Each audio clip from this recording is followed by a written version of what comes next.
Hi, this is Jeff Richards, Columbus, Ohio. You're listening to BBQ Central. Let's go! We'll do it live. Okay. Well, do it live! I'll write it and we'll do it live! So to get that perfect barbecue, you use wood. Are you sure it's safe? Whatever. We put the lighter fluid on, strike the match, and... Oh! Should we call the fire department? That might be a good idea.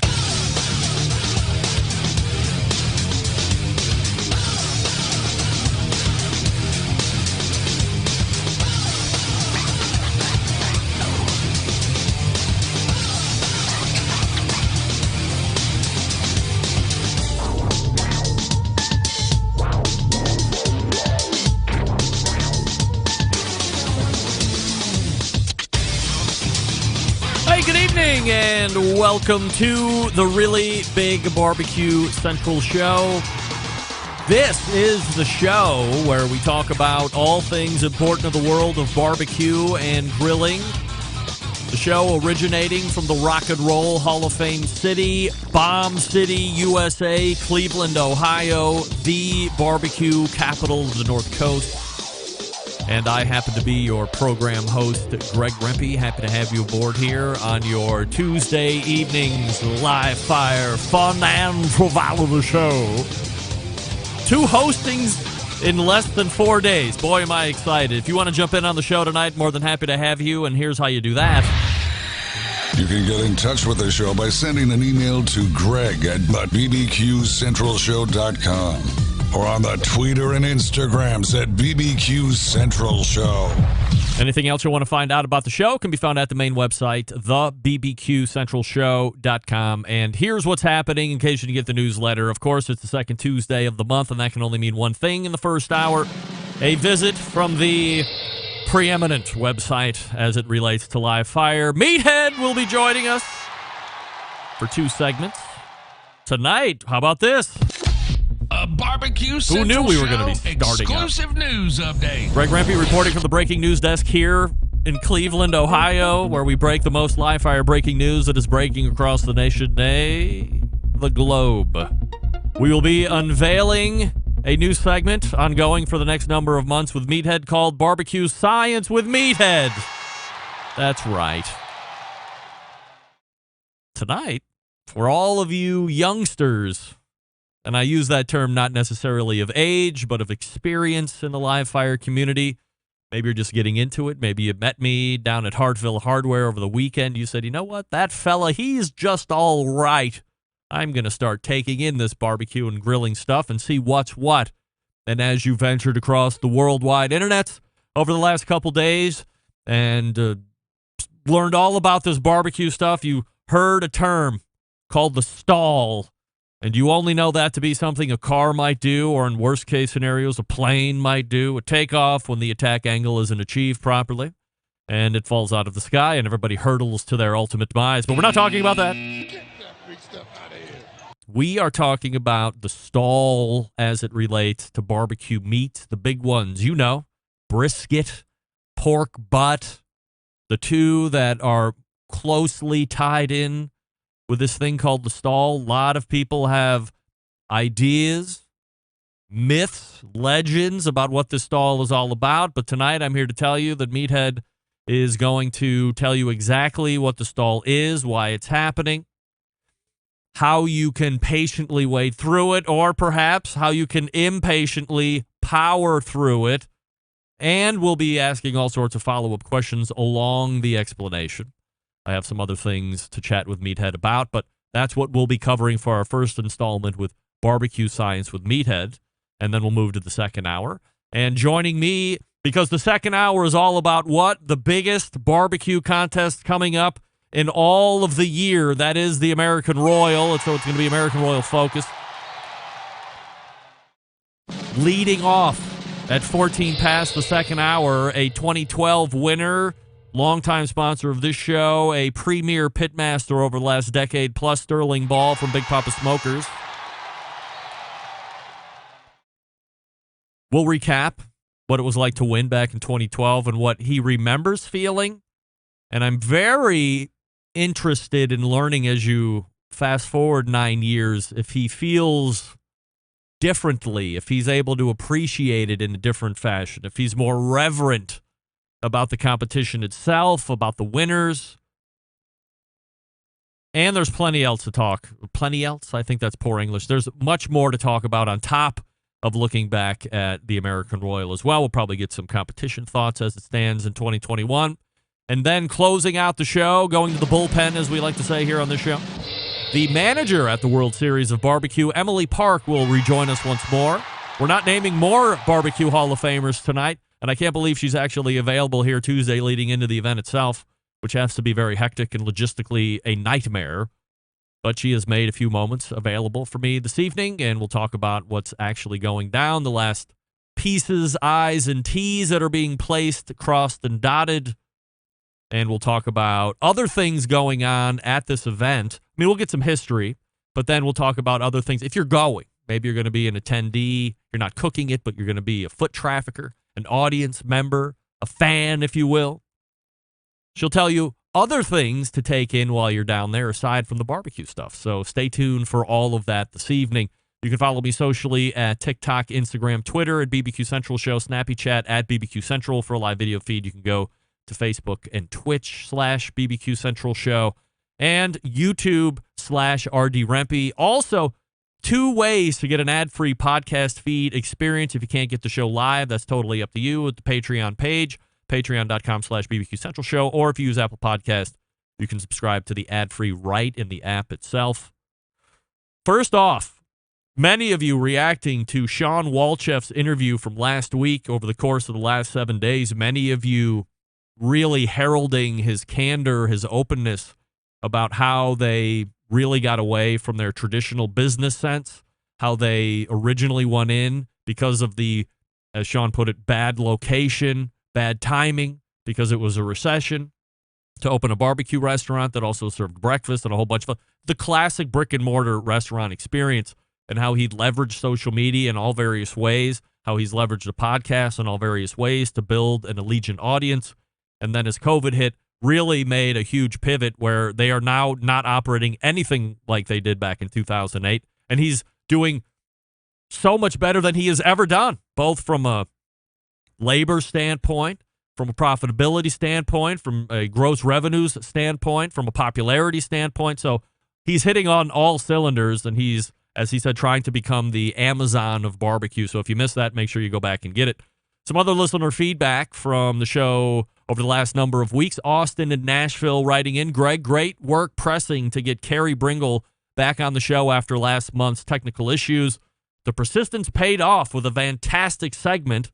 As long as Peg Leg Porker, I'm a longtime Peg Leg Porker fan. It was great to hear Carrie's candor and passion coming through. Not sure how many Barbecue Central Show guest Hall of Fame members got in after one segment, but if there were any, Carrie gets my nod for sure. Regards, Austin. P.S. Peg Leg Porker, Peg Leg Porker serves a good pulled pork sando, but asking Carrie to take ribs off the menu was like asking Arby's to only serve chicken. How dare you? How dare you? I'm sorry. Thank you for writing in, Austin. Austin, look, I'm a business guy. Do I understand? Perhaps it is some of the most sacrilegious sacrilege to recommend Carrie because of how high rib prices are right now. Would it ever make sense? Or to ask the question, to pose the question, would it make sense to pull ribs off the menu for a certain period of time until the rib pricing gets in line? Carrie disagreed vehemently. Austin obviously disagreeing vehemently as well, saying, how dare you? How dare you? I thought I'd ask. Tony in Georgia, Greg, I listened to the bonus content where you were a guest on the Real Food, Real People show. That was a fun interview. The host, Pat, has quite a unique voice. I'm not sure if I'm intrigued or offended. Good job. Love the show. Regards, Tony. Tony, thank you for writing in. Matt in Arizona writing in. Greg, I listened to your recent podcast on a flight back home from Arizona after judging the Nugget Rib Cook-Off in Nevada. It was great to see hundreds of thousands of people return to this annual event following its first year off in 3 decades. Anyway, loved your discussion on cigars and barbecue. while their smoky common denominator, I've always loved the pairing of a great cigar and smoked meat. As is the case with wine, spirits, and beers, there are cigars that pair better with barbecue than others, and the attached photo shows one that I fired up and thoroughly enjoyed after my judicial duties at the Rib Fest. It's the 2021 Las Cavalleres from Crowned Head Cigars. I have no professional association with the company or its brand, just my recommendation for a stick that smokes beautifully alongside pork. Love your show. Regards, Matt. Matt, thank you for writing in. I got to tell you, I'm quickly becoming a fan of cigars. I was really on the teetering edge initially, but like most finer things in life, it's an acquired taste. But one I was ready to discard pretty quickly. But I'm digging it. Lighter wrappers for me, Connecticut stuff. I do like a bigger ring gauge. I like the airflow that way. I found that the tighter, like the thinner ring gauge, smaller ring gauge, too tight. I like a little bit more oxygen. Like John Solberg was saying, he likes a bigger ring gauge. I find myself the same thing. A Crew Epicure Toro, I believe, is my cigar of choice right now. Anyway, Meathead is coming up. I'll talk to you quickly about Big Poppa Smokers, the one-stop online shop for all things barbecue, a curated selection of only the best supplies by Big Poppa Sterling Ball himself. 13 perfectly balanced rubs and seasonings get you started, right? You got the popular flavors like Sweet Money, Cattle Prod, Cash Cow, all proven winners on the competition circuit and in backyards like mine. I also love Double Secret Steak Rub and Hallelujah, Jalapeno. The list goes on. Now, if you're looking for a new sauce, you're tired of all the stuff that's out there existing, Granny's barbecue sauce is something you might want to try. A traditional and powerful flavor that reminds us of why we fell in love with barbecue in the first place. Aside from rubs and sauces, he's selling some of the best cookers out there on the market today. If you're looking for a versatile smoker, easy to use, check out that Mac 2-Star General Pellet Cooker. Big Poppa Smokers, the exclusive Mac dealer, even offering special packages. Not a fan of pellet smokers? All right. Take a look at that Old Hickory Ace BP. It's the only charcoal smoker that Big Poppa trusts on his competition trailer. If you're not a backyard barbecue enthusiast and you're looking for something else, call them. Ask questions. They're here to help. 877-828-0727. That's 877-828-0727, or shop their website, bigpoppasmokers.com. That's BIGPOPPA smokers.com. And Meathead is up out of the gate. Stick around. We'll be right back. You're listening to the #1 most downloaded barbecue and grilling podcast anywhere. The BBQ Central Show.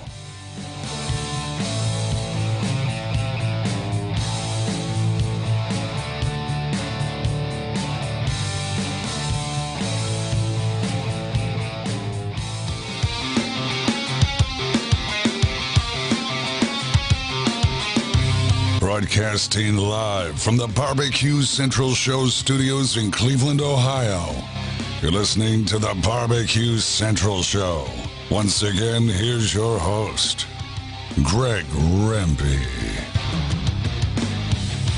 All right, welcome back. This portion of the show being brought to you by the Barbecue Guru, creators of automatic mid-temperature technology, sellers of ceramic cookers with built-in power draft fans and accessories to make barbecue and grilling life easier. Visit bbqguru.com for more information, or call them at 800-288-GURU. Barbecue Guru continuing to be a breakthrough in barbecue technology, of course. Let's see. Do I have it here? Oh, I didn't carry it over. Well, humble apologies. We race to the hotline and welcome in the creator of AmazingRibs.com. It is, of course, Meathead. Hey, Meathead. Oh, Greg, and hello, Centralites. Love that Cleveland skyline in the background. It's very majestic with all of our 3 skyscrapers touching the sky in a very nice sunset type of picture. And we've talked about that over the last couple months of, how I finally earned up to having the skyline that I so staunchly advocate for finally flying behind me. Good on me. Are you? Shouldn't they be draped in black this week? For what? Sunday.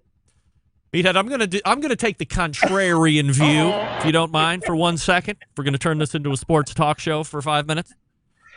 How many people really thought that Cleveland was gonna go into Arrowhead and win? Number one. Number two, I'm gonna point out. I would like to preface my statement first by saying you have to play 4 quarters in a game, or it's going to be tough to win. Outside of that, for 3 1/4 quarters, we were the class of the field. The offense was stupendous. The defense was okay. And Nick Chubb puts the ball on the ground. The tide turns. There's a terrible punt snap. Then that turns into a touchdown. All of a sudden, the game's over, and you lose by 4. I think we might have lost by 3 or 4 last year as we were exiting the playoffs at Arrowhead, of course. So, yes, it is painful, but I think if this was game 16 or game 17 of the season, it would have a much different heavy palate feel than it is in game 1, and I'll take it. I thought revenge was thine, but you're missing a great opportunity. How about those Chicago Bears, Meathead? There you go. Yes. Yes, indeed. Who is the quarterback these days? A lot worse than Sunday. Indeed. Meathead, so before we get into our new monthly segment called BBQ Science with Meathead, which, we toiled and toiled and toiled with that name, and we said, this has to be it. Let's talk. We now. At least 2 minutes on it. Indeed. Last month, it was said that the Rubs were going to be out, but we can now officially say, with 100% assurity, as I like to say on this show, that the Rubs are now officially out for sale, out on the internet. So if you have long waited to get your hands on the pork and the beef and the poultry, what are you talking about? Well, we've announced them to our members. Yeah. Oh. But there's a very small supply, and we are waiting for the absolute final release of this. What is that? Let me blow up on that. Meathead's KC barbecue sauce. Look at that. Wow. Yeah. Well within the brand is on the labeling, too, which I like, to the Rubs, so we're keeping everything good. It's supposed to come out any day now, and we're holding the announcement, the broad public. You and your followers, the Centralites, and our members of the Pitmaster Club know about them, but we haven't really announced them yet. We're going to have a product launch probably late this month or early in October when we can announce all 4 of them simultaneously. We're still waiting for the sauce to get into inventory and for pricing to be set, but the Rubs are available, and we're only sharing that news with our members. I guess we can share it with you guys. AmazingRibs.com/flavor, and you'll see the 3 Rubs there, and you can order them direct from the manufacturer, Old World Spices, and they did a bang-up job on making them. I'm very pleased with it. Do you have liquid smoke in that barbecue sauce, Meathead? I think there may be, yes. Is it referred to as a natural flavoring on the ingredients list? I have. It's been so long since we put the recipe together, I forget everything that's in here. But there may be. I don't see it on the label. Natural smoke flavoring, something like these things. Yep. Liquid smoke is in here. Mm-hmm. Yeah, you keep it. It's really hard to compete on the very small amounts, low down on the list. All right. I'll be the judge of that once I get my hand on one of those I'm bottles. I'm very pleased with the flavor. Give the old. It tastes good. Is it? So it's a thicker sauce, I would imagine. If you're listing it as KC, it's a little bit thicker, medium thickness. Medium thick. Would you have to cut it with something in order to turn it into a glaze, or could you glaze it as is? You know what I'm saying? I define a glaze as something that's really heavy on sugar, and it's shiny. Mm-hmm. And, things like the Blues Hog, I would consider a glaze. It's really heavy on corn syrup and sugar. This is a traditional barbecue sauce, in the vein of your classic Kansas City barbecue sauces. It's got a secret ingredient in there that I think really steps it up a notch. And I'm not saying, but when you get your bottle, I'll make sure I'll send you some. You can take a guess at it. Is it cinnamon? I'm not telling you. Thought I was going to get you there. Before we dive into... I'm very pleased with all the Rubs and the sauce. We really worked hard on them. Secret ingredient in barbecue sauce. Mm-hmm. I have to think.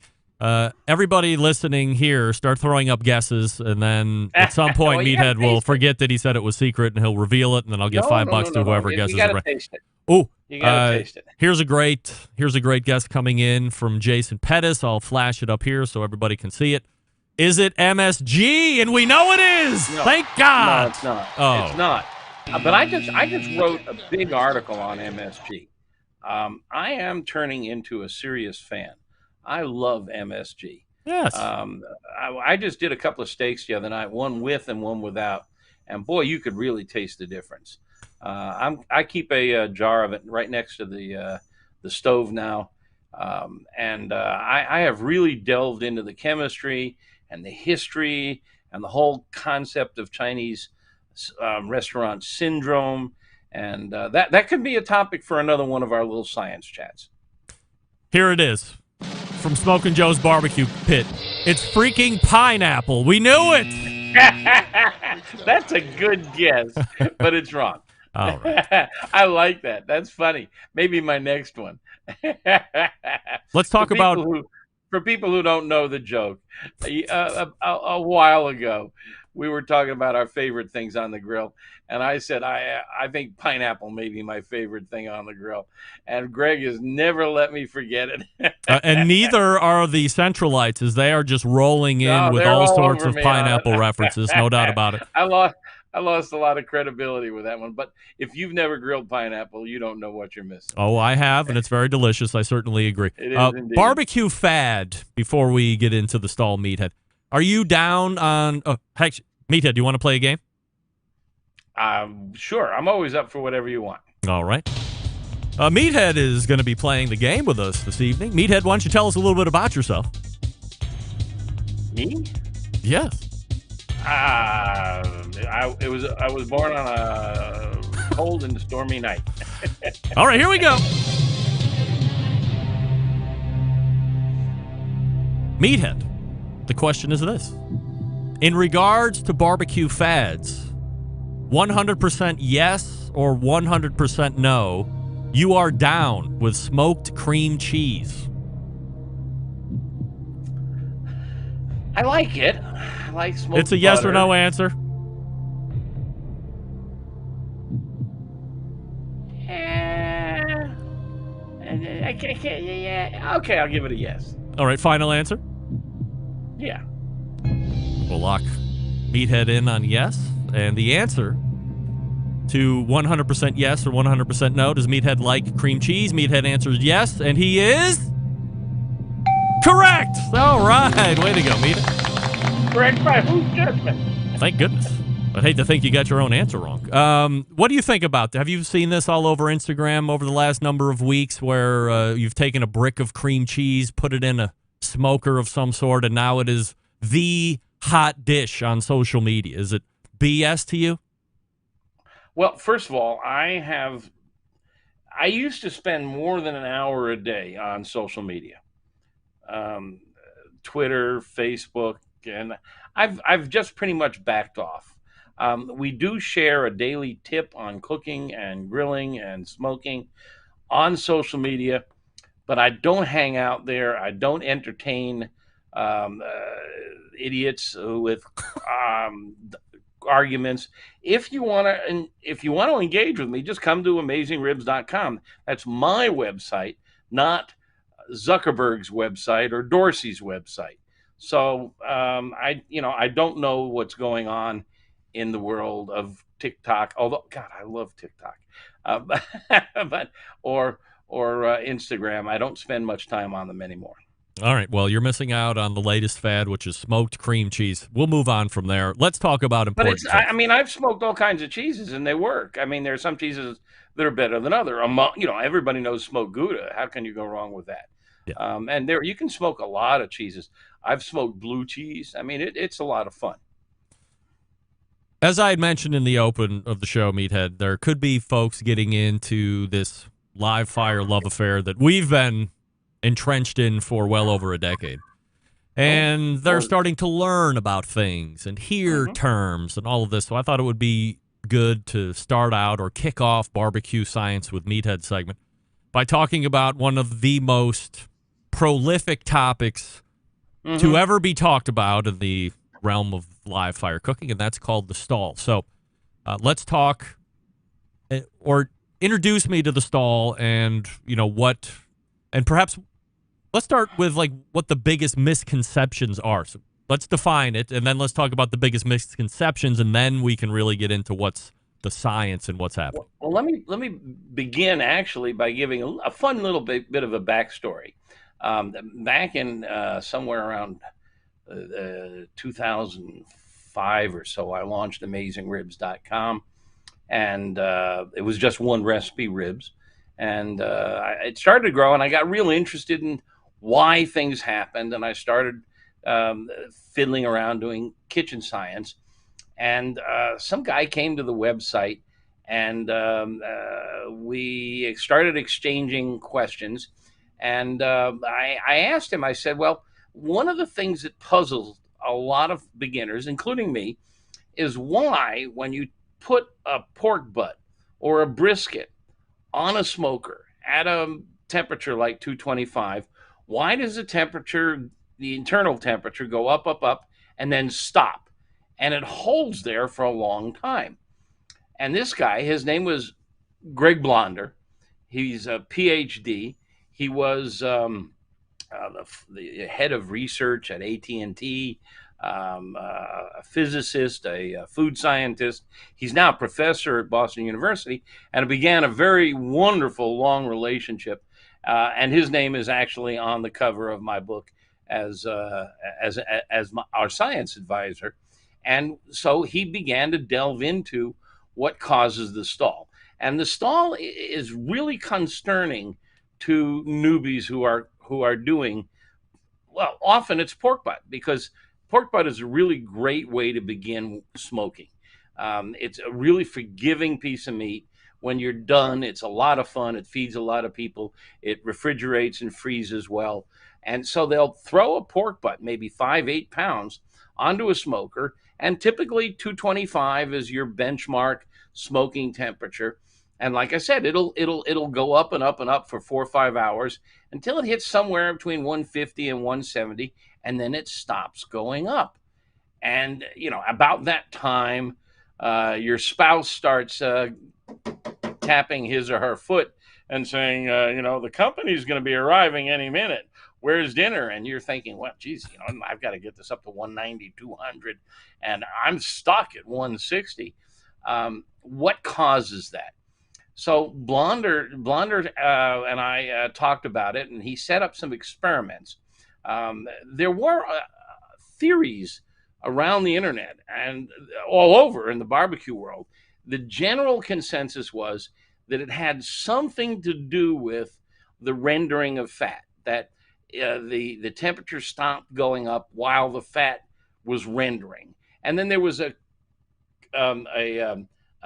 competing theory that it had to do with the connective tissues which surround the muscle fibers and the bundles of muscle, and had to do with them converting to gelatin, which makes one of the reasons why barbecue is so wonderful. And those were the presiding theories. Well, one of the experiments Blonder did was he took a big old blob of fat that he trimmed off of some brisket and wadded it up into a ball, and then he took a big old sponge and filled it with water and put them in the smoker and put thermometers in them and watched them. And the ball of fat, the temperature just kept going up and up and up and up and up and up and never stalled.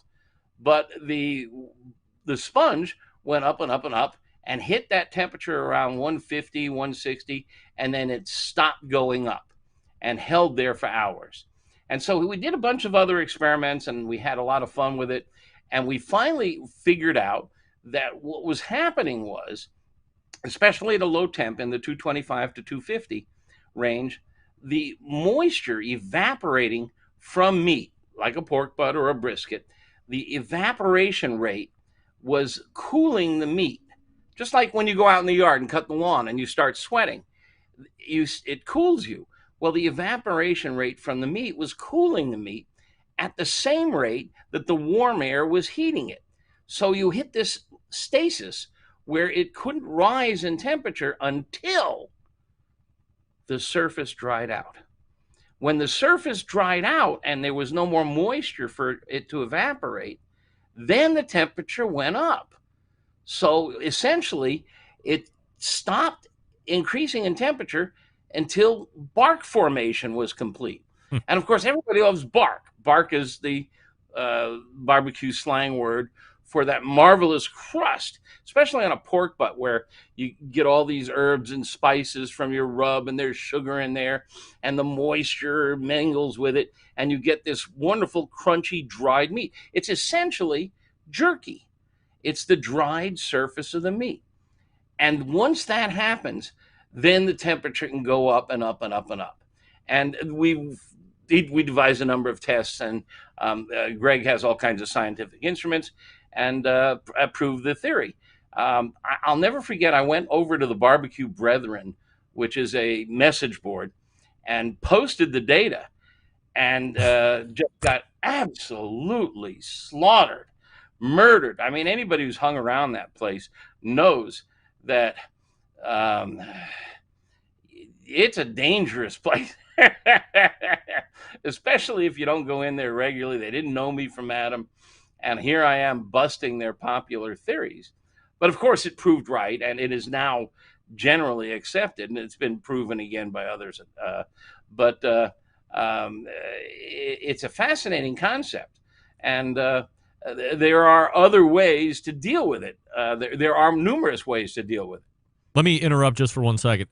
So the preeminent thought that you have basically debunked is, as it's getting into the 165, 170 range, which is where the stall is typically occurring, that's the point internally where everything is breaking down, and what's breaking down is cool. It's hitting your meat thermometer, and that's what's, in some cases it either holds. I've seen it drop a couple degrees as well. Yeah. And that's what everybody was thinking on the common, was that whatever's happening on the inside, that fat is melting, but it's still cool, and that's what's hitting your temperature probe and having the stall happen. But that's not necessarily the case. We now know the temperatures at which the fat renders. We now know the temperatures at which the collagens convert to gelatin. And we also know that the wisdom handed down by our forebears, that low and slow is meritorious. We now know why. Because during that prolonged cook, especially during the stall, wonderful things are happening both on the surface and below the surface. And in fact, a lot of people baste their meat or mop it or spritz it, which further moistens the surface, which further delays the cooking, which lengthens the time on the smoker, and there are benefits to that.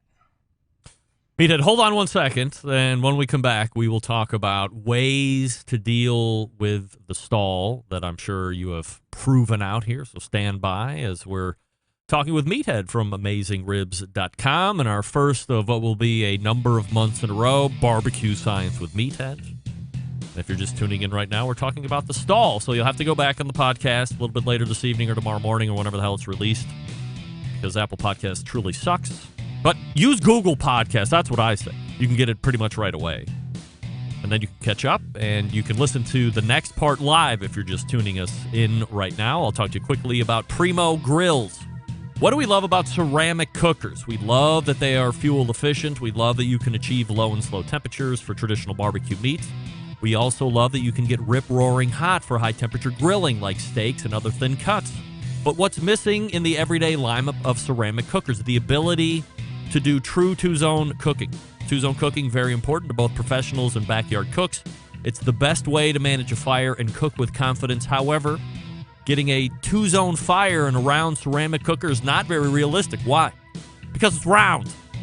Enter Primo Grills, the game-changing oval design. This shape gives you the ability to execute a 2-zone setup that you desire. It also gives you the other benefits a ceramic grill will give you. Really, when you break it down, there's more than 60 ways to configure the Primo cooker, so you're only limited by your culinary imagination. We all know that lift hinge has been revamped earlier in the year. It's a nice 8-pound lift now. Also, the top and bottom air dampers have been revamped. Now we have new accessories rolling out. The new Primo Grill Rotisserie, turning out great food, including everybody's favorite chicken wings with ease. Coming up a little bit later is the Primo Pizza Grill accessory, so keep your eyes peeled for that one. Here's the bottom line. Best ceramics in the biz, yes. Patented technology, yes. True 2-zone cooking capabilities and multiple sizes, yes and yes. If you just have to have a round one, they have those too, but really, consider the oval for Pete's sake. Visit PrimoGrill.com for a dealer near you, or check them out on Facebook or Instagram at Primo Grill or Primo Grill Cooker. Who's ready for a Primo? I'm ready for a Primo. I know Meathead's ready. Everybody's ready for a Primo. Come on. 2-zone cooking on a ceramic cooker. We love it. We'll be right back with more Meathead. Stick around for 1 minute.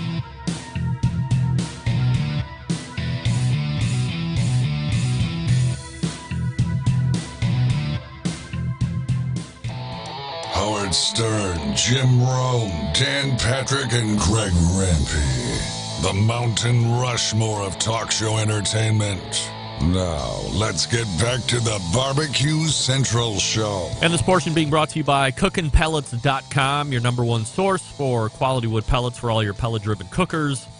Visit cookinpellets.com for more information or to purchase. You can also visit amazon.com if you want, but I say go to Cookin Pellets first and see what's shaking over on their website before you go to Amazon. You can also check out the other products that they're offering. Chris Becker and the gang over at Cookin Pellets. All right, Meathead, so we've learned... go ahead. I want to barge in before we go further into a couple of things. First of all, I was delighted to hear Primo is sponsoring. Yeah. It's my favorite. The Slow and Sear and the Primo are my two favorite ceramics, because you can really do 2-zone cooking on them evenly. And in my world, 2-zone cooking, which we can do as another topic in the science, is absolutely essential. And it's really hard to do on the round Kamados. So the Primo, which is oval, you can do 2-zone. The Slow and Sear, which is round, has an insert that allows you to easily go from a hot zone to a cool zone. And I really like both of them. Also, in the intro at the very beginning, you use the word reverent in regard to Sterling Ball. And I believe he's going to be on later in the night. I said reverence, not reverent, like irreverent. I said reverence. Reverent? Reverence. Does he treat it with a certain? Does he treat it with a different amount of reverence, or does he treat it with a different amount of reverence? Yes. Well, there's nothing that he treats with reverence, and you know this, and I'm hoping he's listening to bust my chops on this. But the man has never treated anything with reverence. I mean, he is. Well, he's getting older, and perhaps 9 years later, he's a bit more reverent and crank. And I love him to death. He's one of my mentors. I've learned a great deal from him. And Meathead, would you say that Sterling is perhaps one of the most underappreciated people in the live fire landscape? Well, he would be more appreciated if he held things in more reverence, if he wasn't so outspoken and opiniated. Yeah, but I mean, that's what we need. We need people that, when they're right, to speak out and say, this is BS. Yes. That's why I love him. But I think a lot of people find him grating because of that. I think he's marvelous, and I love his products. I love Big Poppa Smokers, and this is not a paid endorsement. I'm endorsing all your sponsors, by the way. Primo's, Big Poppa, which is Sterling Ball. Also, you have on tonight Emily Park from the Kansas City Royal. And I think, as you know, you've been kind enough to mention it on air, I've been invited to join the Barbecue Hall of Fame this year, and there is an induction ceremony coming up on Saturday. Right. And unfortunately, I have chickened out. I've decided to stay home and watch my Florida Gators play Alabama instead of go to the induction ceremony. No, it's just I'm not real comfortable about being on an airplane and in crowded airports and hotel ballrooms, and so even though I'm vaccinated and I wear masks, I've chosen to sit this one out, and hopefully they'll permit me to come next year, or unless and you can ask Emily this if she wants, I'll let her present me here on the preeminent barbecue and grilling radio show, and I'll accept my award in front of you and your audience. But you got to give me time to make an acceptance speech. Well, you should do a whole bonus content on that. There you go. Yeah, we don't even have to have a show. My right-hand man, Clint Cantwell, vice president in charge of whatever, is going in my stead, and he'll accept the award. So if you're going to Kansas City with the hopes of hanging out with me, I wish I could buy you all around. Clint will be there, and unfortunately, he's a teetotaler. Like Clint, you. Clint is like the worst public speaker I've ever heard in my life. Why would you send him? He's the worst. I mean, I love Clint like the next guy, but he's not a guy I want making an acceptance speech on my behalf. You should have at least asked me. We've been working on it. He's a good speaker. His words are well chosen. Not. He's a good writer. He's a poor speaker. He's a great writer. No.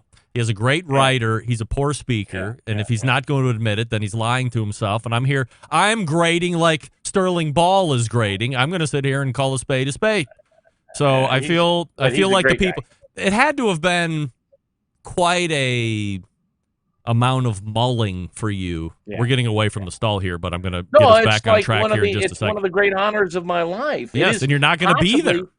It's the greatest honor of my barbecue career.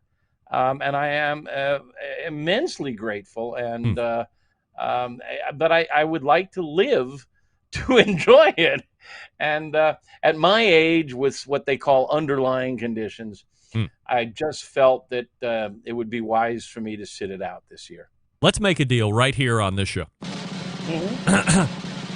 On the off chance, and we are giving 1-2% chance of success here. On the off chance that in 2022, yours truly somehow magically makes it into the Barbecue Hall of Fame, you are coming to the American Royal with me, and you are giving your acceptance speech in place of mine. And that's what's going to happen. How about that? Deal? I don't know what the chances are, but I do know that I will personally nominate you again this year. I don't believe there are any broadcasters in the Hall of Fame. No. There's only 25 living members. I think that you have proven your worth and your mettle. And I'm asking you for a deal. Go in with you. Are you going to do it with me next year if I get in? I'll go in with you, but I can't accept on your behalf. You are. You're going to do it. You're going to give your speech. No, that's the deal. You have to. We just agreed. I tell you what. We just agreed. We'll go up together and accept it together. We'll sing a song together. Islands in the Stream. I'll be Dolly. You can be Kenny. Going to Kansas City. Kansas City, here I come. They got some crazy little women there. I'm telling you, we get up there and we start singing a duet, we're going to get punched out. There's no doubt about it. There's a lot of testosterone down there. All right, let's get back to the stall here. So we talked about what's happened, why it's happening. We've debunked one of the greatest ongoing myths of why it's happening. But how can we power through it if we want to, or how can we avoid it if we want to, and should we? Yeah, there are a couple of ways. And you know, there are pros and cons. There's a technique that is called the Texas crutch in the barbecue world, and the Texas crutch is wrapping the meat tightly. You have to wrap it tightly. And again, Blonder did a really interesting experiment. We wrapped it loosely and wrapped it tightly. And you wrap it in aluminum foil or butcher paper. And the idea here is that by wrapping it tightly in foil or paper, butcher paper is good because it soaks up the fat and it doesn't allow a lot of moisture to evaporate. You stop this evaporative cooling. So when you've stopped the evaporative cooling, it will continue to heat. And when you've got it all wrapped up like that, you actually have something akin to braising, which is when you cook meat in a wet environment, in a liquid environment. And that will allow the meat to go rapidly through the stall. So you can cut 2 or 3 or 4 hours off the cooking time if you want. There are people who believe that defeats some of the tenderizing that goes on if you don't wrap. But there is tenderizing that goes on from steam inside that wrap. Yep. The downside of it is you don't get that crunchy bark that you did when you left it unwrapped. If you got that meat sitting out there in the warm, dry air, you get that dehydrated, jerky-like bark, which you lose if you wrap it in foil. You'll still have a lot of the flavor from the rub, but it'll be soft. Now, the way to counterattack that is after you're done with the wrap, after you're done with the crutch, about an hour or so before dinner, is you take the foil off and then you put it back on a hot grill or just back in the smoker to dry out the surface and firm up the crust. A couple of problems with that process is if you've got a probe in that meat, the first thing that's going to happen when you take it out of the foil is you're going to watch the temperature take a nosedive. So you brought it all the way up to 200, 203, 205, where it's really at its most pullable and shreddable.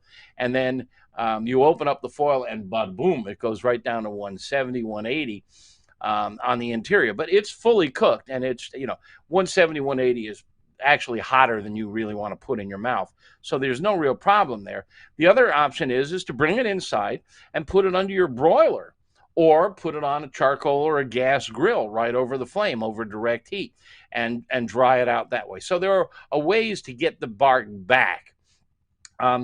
Another way to overcome the stall is to crank up the temperature.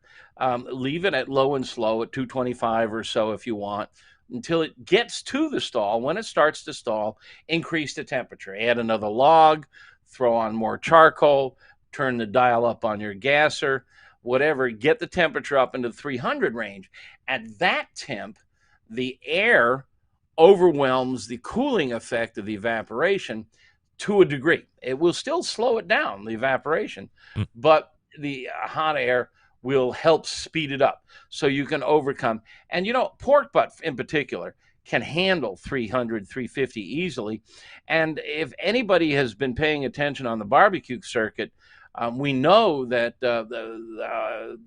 I think popularized by the great Myron Mixon, cooking brisket up in the 300 to 350 range has become acceptable in recent years. So you can either turn the temp up or use the Texas crutch to get past the stall if you want. But if you don't want, and time is on your hands, you throw your pork butt on at 8, 10 o'clock in the morning for a 5 o'clock dinner. Just let her rip. Let her go. Let it stall, and it'll eventually punch through on its own. And you're going to have great pulled pork with great bark, and it'll be a lot of fun. Here's what I do over the last number of years. I found it to work really good for me. Pork butt goes on 10, 11 o'clock at night, 225 degrees. I use Traeger or Green Mountain Grill, depending on how many butts that I have, because my Green Mountain's a little smaller. So if I'm doing a number of them, it'll have to go on the Traeger. And then, so 225, and then I'll get up, let's say, on a Saturday, 7, 8 o'clock, take a look at it. If it's got the color I like and the bark is kind of formed on there. By the way, I start them all in pans, the half pans, or I'll use a full pan, and they cook all in there. And then I'll take a double wrap foil over the top, put them in back in until noon or so, and then I'll take the foil back off of it. Now I've collected a whole bunch of au jus from the pork, and I don't even probe anymore, really. If the meat has kind of jumped off the blade bone, then I know it's done, and then it's going to hold for another 2 or 3 hours. So I'll put it into a dry cooler. And I think that's a great technique. Is it crunchy bark? No. I'm not a huge fan of crunchy bark on pork, and we pull all of the pork together and mix it all in. So I think at least my crowd would be a little off-putting or displeasing to have big crunchy bits in it, and I get now more of a tender jerky-like, definitely packed with flavor, all the things that you had mentioned. It's just not as tough as a more traditional jerky or crunchy bite as you're talking about. Well, I think taste is a matter of taste, and you know, Yes. I mean, if you happen to be someone who really likes that dry, crunchy, jerky-like bark, here's a trick that's absolutely total heresy. But take your 5-pound butt and bust it up. Now, if a butt has this T-shaped blade bone in it, and what Greg was talking about is a great way to tell how it's doing if you're not using a thermometer, and even if you are using a thermometer, is you can grab that blade bone and give it a wiggle, and it can even pull right out sometimes when it's done. Clean as a whistle too, not a shred of meat hanging on there. But before you cook it, you can bust it up into 2 or 3 parts. They're smaller, they're tubes, but now you've got more surface to put your rub on. You're going to have more surface to dry out. And because the meat is thinner, it's not as thick, it cooks faster. So that's another technique to speed up the process and get more bark. There was a guy at the Hartville Hardware Grill Fest that I was emceeing over the weekend, and he took a pork butt, and he basically made pork belly burnt ends out of it, but he used a pork butt. So he squared off. It was a boneless pork butt that he got from, one of the stores or whatever, but he did his best to make all the parts even enough and cooked it up. I got to tell you, as he was explaining the process, he's like, if you're somebody that really likes bark, then this is the way, or this is an option for you to get more bark and use a pork butt at the same time. It was very good. I was surprised. Yeah. If you're old guard, then you just take your pork butt, you season it up, and you put it on the smoker, and you watch that fire. You control and manage your fire. You keep your temperature stable, usually around 225, and just let it go. And after 10, 12 hours, depending on the weight, humidity has something to do with it. If you baste it or spritz it, that has a lot to do with it. Your ambient air temperature, whether it's cold outside. If it's cold outside and it's winter, the oxygen coming into your fire box is going to be colder, and that's going to keep your fire consuming more fuel. So there are a lot of variables involved. And that's why I often get this question, and I know you do too, and any of you who are listening who are pit masters and your neighbors want, well, how long does it take to cook a pork butt? And, or when is it ready? It's ready when it's ready. Right. I mean, and that's that's an aggravating damned answer. And I hated getting that all that time. But, you're not in control. You're not driving the bus. That's the stall from start to finish. If you have other questions, please go over to AmazingRibs.com and see all of the reference material that has been posted on that website. If you're so inclined, drop in $24 and become a member of the Pitmasters Club. Be privy to, $25? We raised the price. Okay. It's $34.95 now. $34.95. It's $11 more. It's still under $3 a month. But if you've been a member, you do not get the price increase. Only new members pay the higher price. All right. So the old guard is in, but if you want to be a new guard, 34, just shy of 35. And we are now 17,500 and change members. I think it's 17,600 and change, which is larger than the Kansas City Barbecue Society. That's right. So make sure you check it out. Get all the free stuff over to AmazingRibs.com, but I would recommend that you bone out the $35 and become a member of the Pitmasters Club and get privy to all sorts of news releases and first looks and all that other fun stuff. In the meantime, if you don't want to do any of that, tune into the show on the second Tuesday of every month and hear Meathead and I talk nonsense, tomfoolery, and shenanigans. Go ahead. And next month, let's talk about the smoke ring. All right, we'll do it. I'll see you then. Thank you, Greg. Thank you for sitting through this, you loving Centralites. And we'll see you next month. And if not sooner, we'll see you on AmazingRibs.com. All right. Smoke ring next month. Here we go. I know smoke ring is a fascinating subject. I know you can make a fake smoke ring. Little tease there for those that are new. Maybe you didn't know that. Yeah, you can. Always great information from Meathead. Let me talk to you about the newest sponsor of the show, Yukon Glory. The Yukon Glory Grill and Serve Set, an absolute revolution when it comes to the landscape of grilling baskets, because we now know this. I hate two things about using grilling baskets during my cook. A, I have to wear some kind of heat-resistant glove to take the thing off the cooker because it's freaking hot. Number two, it gets grease and oil all over the damn table or counter or wherever I put it when I set it down to serve. Being someone who's known as a bit of a clean freak, this isn't something I can really get down with, so what's a gal to do? Enter a great product from Yukon Glory called the Grill and Serve System. This patented design fixes everything. The set includes 3 stainless steel grill baskets, which are moved by a clip-on handle that seamlessly grips the interior of the basket for easy lifting and dropping, a.k.a. not burning the shit out of my hands. The set also has a large, custom-fitted stainless steel serving tray to catch any drips and allow for a beautiful table presentation, but perhaps, in my case, more importantly, gives you a clean table when everyone is done eating. Thank you, Yukon Glory. Now, what should you be cooking in these things, and where can you get them? They're perfect for veggies and seafood and wings, tacos, all meats. If you can think of it, you can use the Grill and Serve for it as far as where you can buy it. Amazon, Walmart, Home Depot, Lowe's, Target. I recommend YukonGlory.com. Why? Because 10% off your order when you go to Yukon Glory when you use promo code 10CENTRAL. 10CENTRAL, 10 Central, for a 10% discount across the board and ongoing. So show up there on a Monday, get 3 or 4 items, use 10 Central, save 10%. Show up there later in the week, buy 4 or 5 other new items that you didn't get the first time, use promo code 10 Central, you get 10% off. How about that? You love it. YukonGlory.com. That's YukonGlory.com, or follow them on Instagram and Facebook at YukonGlory. We're back to wrap the first hour right after this. Stick around. We'll be right back.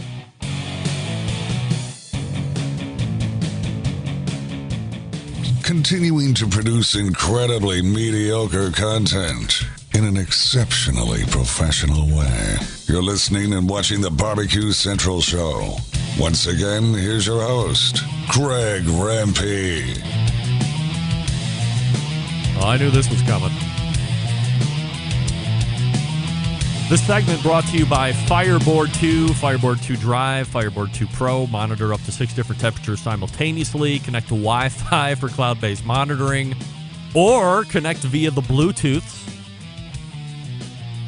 If you have Alexa or the Google Assistant in your home, you're in luck, because Fireboard fully integrated with both. Find out more by visiting fireboard.com or call 816-945-2232 today.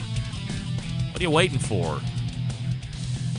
Well, I didn't see this one coming. Smoking Joe's Barbecue Pit. $35 times $17,500. $612,500. Meathead's rich! Yeah. Again, if you didn't hear what he just said, Joe, the price just went up. Everybody's not paying $35. I almost said $3,500. He would like $3,500 a year. That would be the knock. However, the price just went up, so any new members would be paying $11 more. So your math is a little off. Next month, I will ask Meathead to roll out the financials so we can all marvel at how rich Meathead is, because that's what you want to know, right? Of course.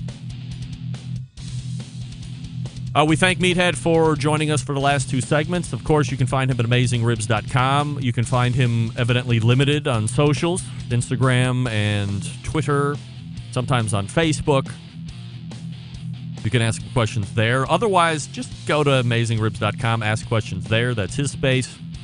And as I had mentioned, if you're really into that whole thing, join the Pitmasters Club for $35, and you can meet up with like-minded individuals. You get all sorts of new releases and first looks, drafts of books, and this and that and the other thing. So great information there for you to take advantage of.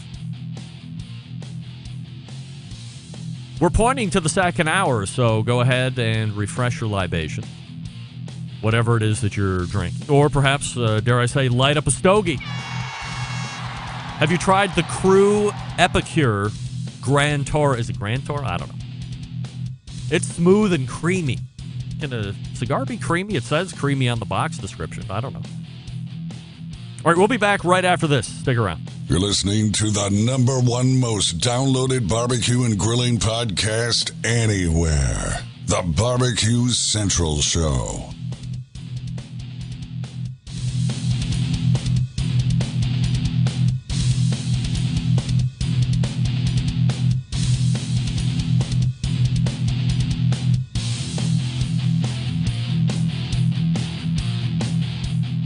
This is Jennifer Palamas from Charlotte, North Carolina, and this is BBQ Central.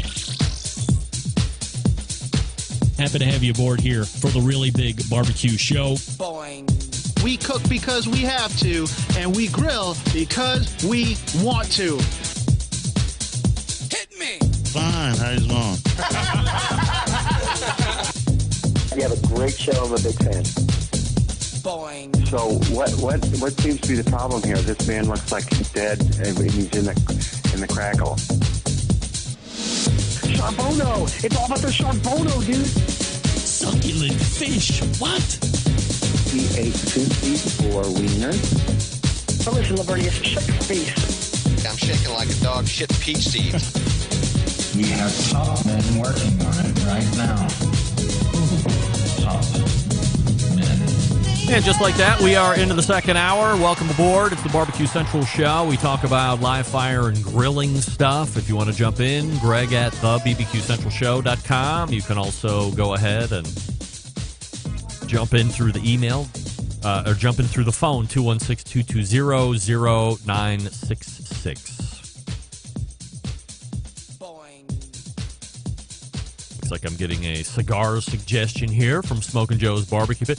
Drew Estate Java Maduro. Give that a puff, all right.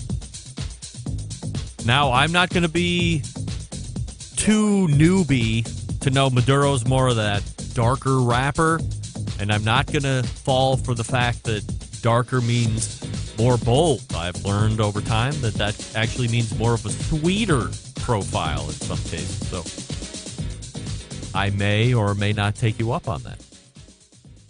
Dan is saying this, Swisher Sweets Grape Cigarillo. Come on. Get that big stuff out of here. Swisher Sweets? That's not a cigar. I would be laughed at the cigar lounge where I hang out nowadays.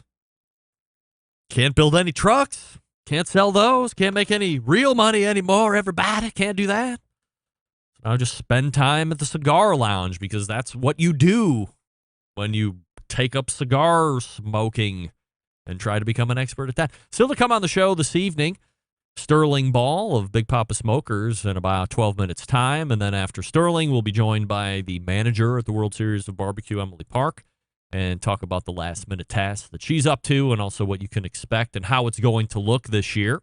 As many of you have been emailing me over the course of the show, because you don't remember, which I think is a lie. You just want me to say it out loud. However, I'm going to say it now. I will say it again when Emily's on.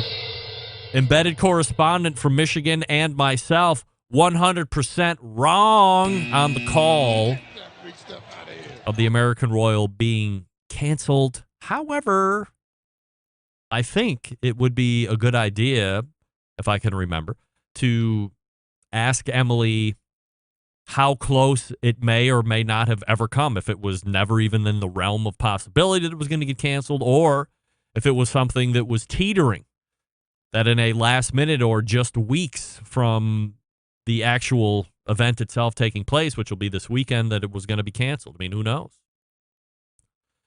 So that's what you have to look forward to this evening. Don't forget, you can follow me socially at BBQ Central Show on Instagram, Twitter, and TikTok, at BBQ Central on Snapchat, /BBQ Central Show, Facebook, and Twitch for a video feed, /RD Rempy on YouTube for a video feed. And you can get 2 different ad-free podcast feeds if you would like through Patreon, patreon.com/BBQ Central Show.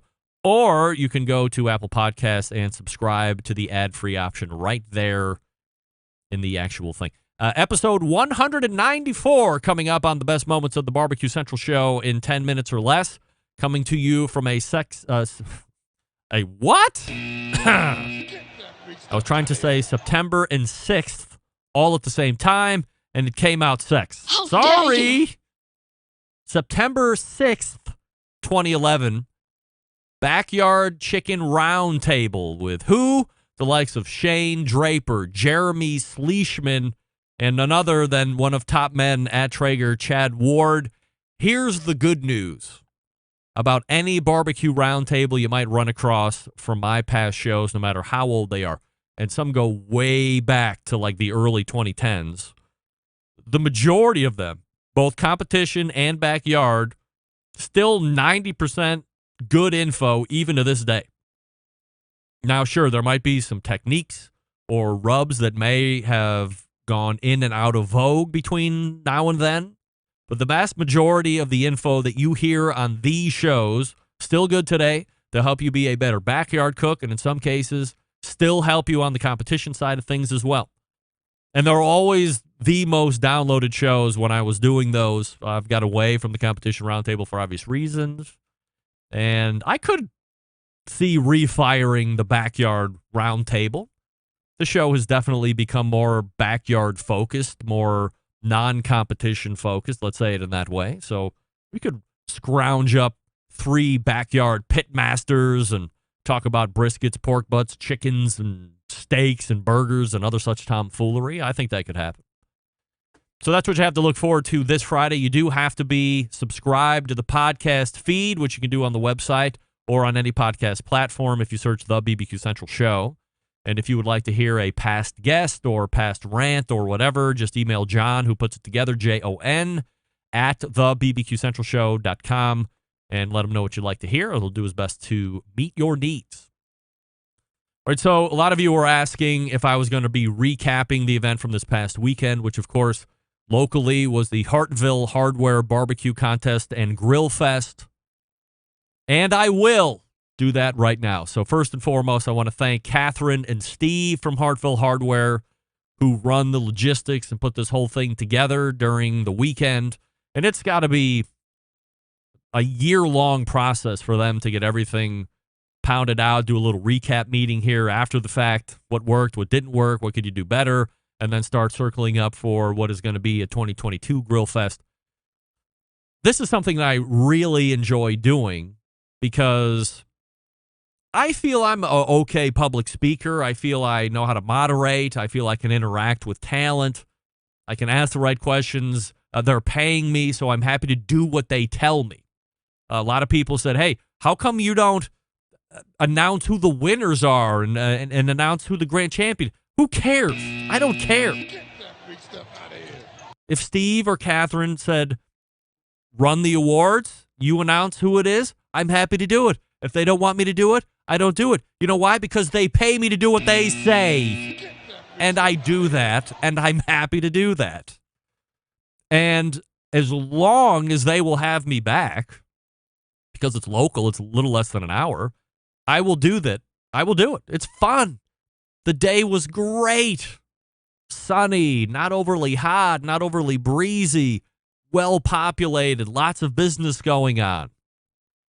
And there is a lot going on. Weber was there. Big Green Egg was there. Traeger was there, expoing, delivering food to all the people that were around there. There was also a backyard barbecue contest on spare ribs that was going on that was judged later in the day. The store itself, as I had mentioned last week, huge. It's the largest independently owned hardware store in the country, 305,000 square feet.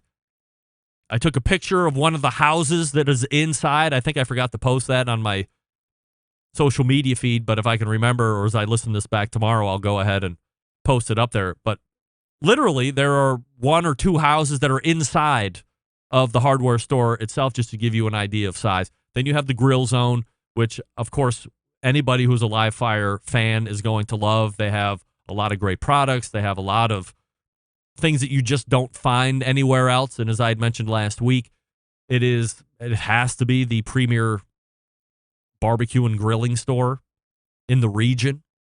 I would like to give mentions to Aaron Huntelman from Go Big, Go Barbecue. Saw him, talked to him in person. Also, Tough Dan from Instagram, who won the Big Green Egg side of things. Also, shout out to Josh Gray, who won the Traeger side of things. Not only that, But he also won a free Traeger in the drawing to boot. So the guy that won the Traeger side of the barbecue competition won a free Traeger. How great is that? Also want to mention John Shepard and his wife Jody from Sir Porks-a-Lot. Big fans, originally from the West Coast, now over here in Ohio. Also want to thank Jody for giving me some samples of the rub that they're working on, or rubs that they're working on. Looking to bring those to market very soon. Very unique in regards to ingredients, so we'll look to have them on the show to talk about that. Also, Barbecue Scott, saw him. Keith Harris from Kryptonite Barbecue, local Cleveland guy who now works for Traeger as well. Terry Pearson, the regional sales manager for Traeger. Tony Bunce was there, saw him, got to interact with him as well. And that's who I can remember off the top of my head, so I'm sorry if I left anybody out. But I do want to say this. You know, the overwhelming best part of it for me is getting to interact with Danielle Benedivacute. If she's anywhere near you doing a live demo, I have to tell you, there are probably few that are as good as she is. Once again, it was magic. She did an incredible steak presentation, followed up an hour later by an incredible ribs presentation, and she did baby back ribs, which she doesn't even really like to do for a number of reasons, but she absolutely murdered both of those demonstrations. And you know who the star is. I want to say it's me, but Diva is drawing in crowds. The tent is packed, everybody hanging on the words, and her presentation skills are top-notch, and her information is top-notch. The way she talks to the fans and the audience is so respectful and so knowledgeable and so easy for everybody to take in. And she's answering all questions. She's signing books. She's very accessible.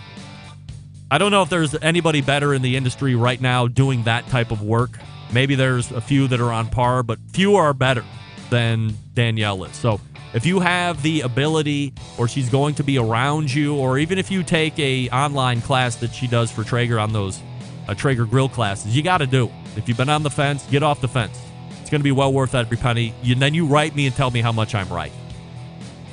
So, Danielle, great seeing you once again. And good luck in the American Royale that's coming up this weekend. She's headed over there to defend sausage and dessert. I think she's gotten 180 in both over the years. Last time, won the sausage, perfect score. Before we get to Sterling, let me talk to you quickly about Pits and Spits, handcrafting smokers and grills in Houston, Texas. In that time, establishing itself as one of the premier brands in high-quality offset smokers and more recently pellet cookers, Pits and Spits setting itself apart by using heavy 7 and 10 gauge stainless in every cooker, fully welded construction that you can feel. 3 or 4 stainless roll-top lids and front shelves on every single smoker. Why does it matter? Well, by using higher quality materials, smokers can reach and maintain temperatures, allowing you to worry more about the meat than the heat. And by providing a fully welded smoker, you don't have to worry about grease or smoke leaking out of the barrel, that grill rattling apart as you move it through the backyard. And by using 304 stainless, you're getting an heirloom quality product that you'll be able to pass down to your kids. Where some companies focus on being the low-cost provider, Pits and Spits focuses on craftsmanship and quality materials. Are there cheaper ways to make these? Yes. But they don't like tack welds, cheap stainless, electronics that you can't trust. Having in-house manufacturing gives them complete control of their design and standards, not something you're going to find with products brought in from overseas. Their steel suppliers will supply the material to be used in some of the harshest environments around, so they perform in any and all conditions. Pits and Spits has a dealer network across the country, but if there isn't one close to you, feel free to give them a call at the shop, 844-650-6250. That's 844-650-6250. We're their backyard grill master or competition team. They have something for you. Visit them online, pitsandspits.com, all spelled out, or check their Pits in the Wild across social media at their handle at Pits and Spits. We're waiting for Sterling Ball to connect. As soon as he does, we will have him up. Stick around, be right back. You're listening to the #1 most downloaded barbecue and grilling podcast anywhere. The BBQ Central Show.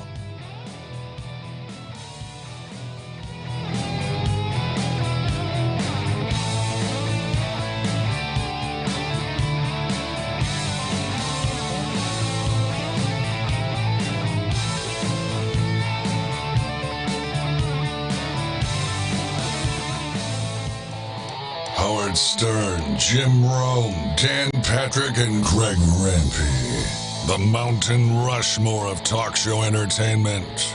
Now, let's get back to the BBQ Central Show. Welcome back. This portion of the show being brought to you by Pit Barrel Cooker, the most unbelievable outdoor cooking device on the planet, currently available in 3 sizes, now with the PBX, a host of accessories to complete your pit barrel cooking experience, whether you're a beginner or professional. Definitely a cooker you want to add to the arsenal. Visit pitbarrelcooker.com and tell them Barbecue Central Show sent you. Joining me this segment, a 2012 American Royale winner, the pitmaster of Big Poppa Smokers, and the associated rubs and sauces, Sterling Ball, joining us here on the show. Hey, Sterling.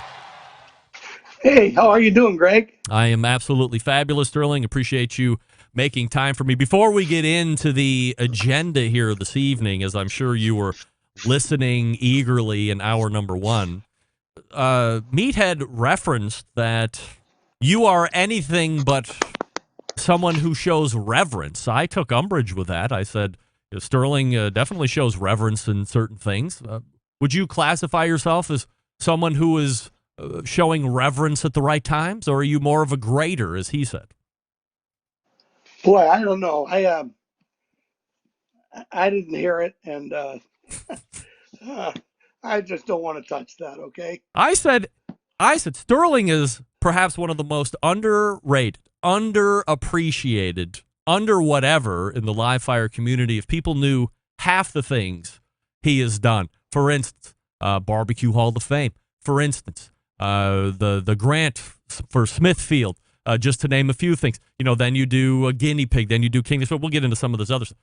I don't think that you get enough appreciation. He said, well, he might be falling victim to someone who speaks his mind, and that might cost him a little bit. Now, he did say he loves you dearly. He considers you one of his main mentors. Few cook as well as you, and he loves your products. And that's saying a lot from somebody who's coming out with a competing line of products. So I think you might be the most underappreciated guy in live fire. No, I don't think so. I just think it's an interesting group and an interesting avocation. And, the one thing I'll never be able to do is cook as good a sweet and sour pork as Meathead. Few do. That was a shot, by the way. Yes, I know. Few do. That's his go-to, right? Yeah, exactly. But I love Meathead, and we started kind of at the same time. He's stubborn, and, but he's taught a lot of people how to be how to cook a lot of things, and that's really good. And through Greg Blonder, he's been able to show a lot of people and explain a lot about some of the science and techniques people use. But I'm wondering, did he get in the Hall of Fame? Because I haven't heard him say anything about it. Yes, he did get into the Hall of Fame. Okay.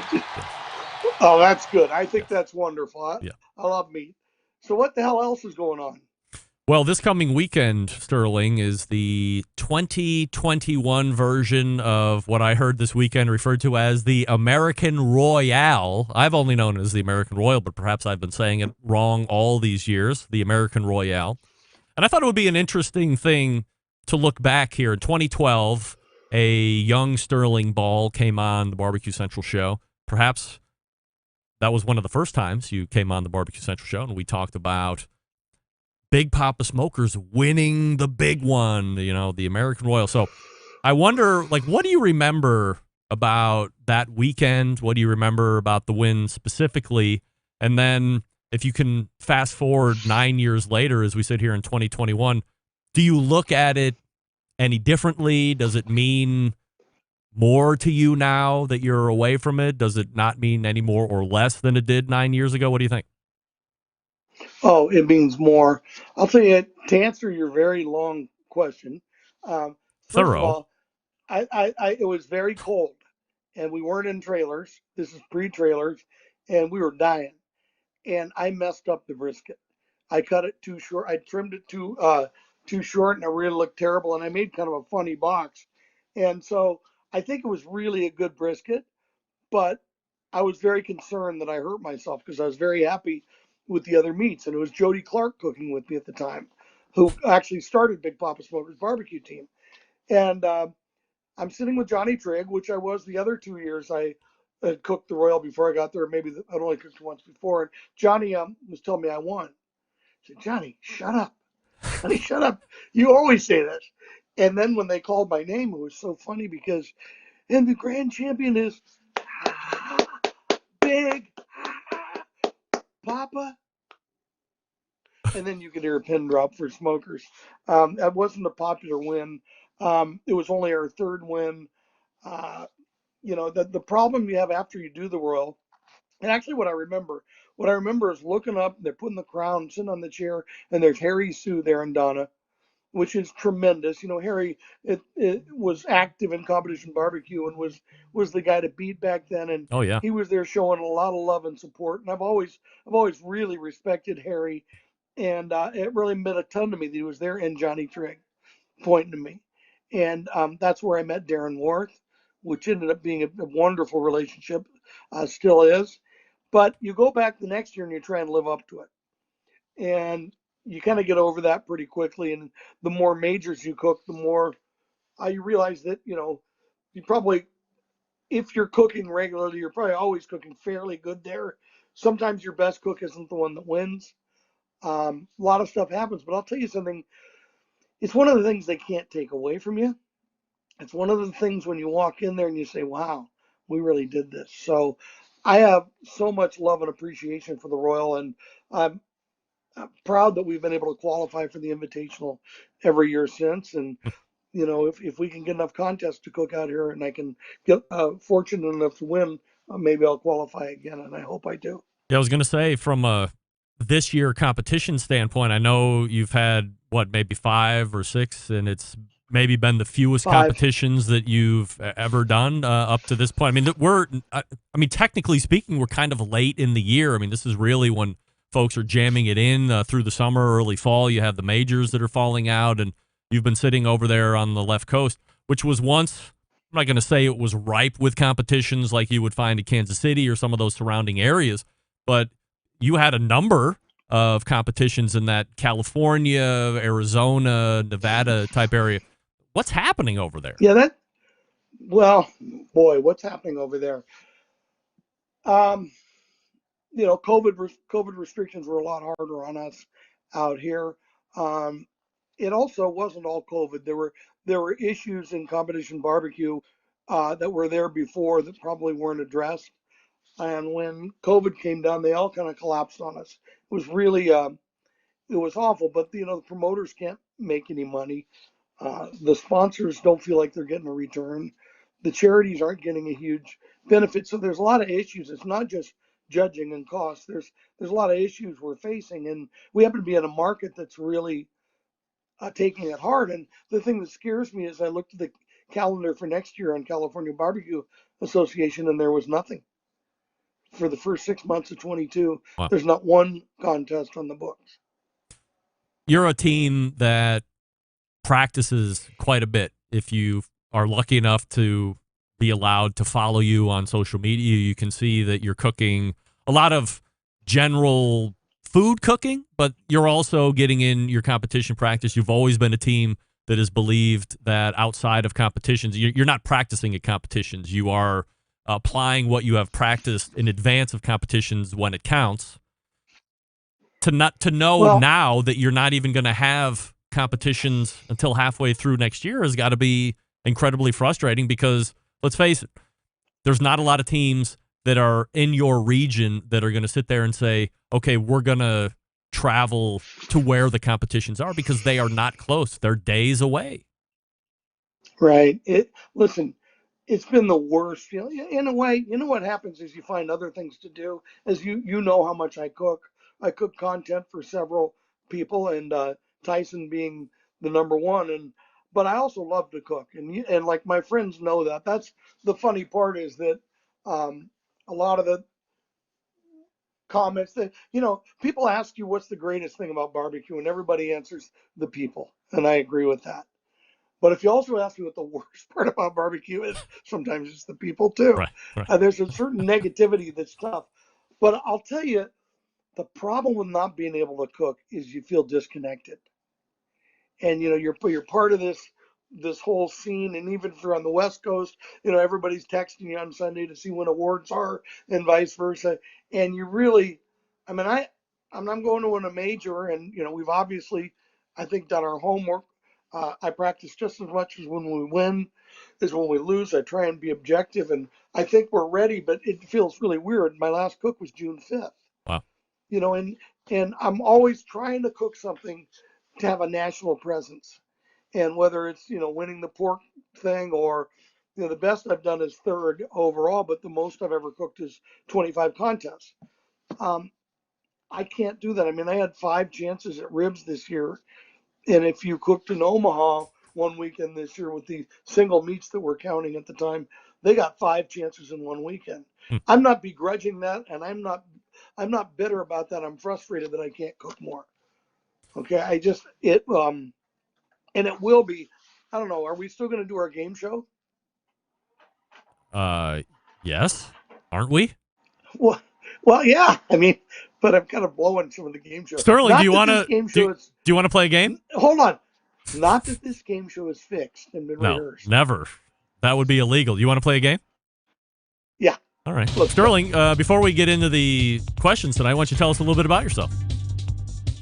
Hi, my name's Sterling Ball.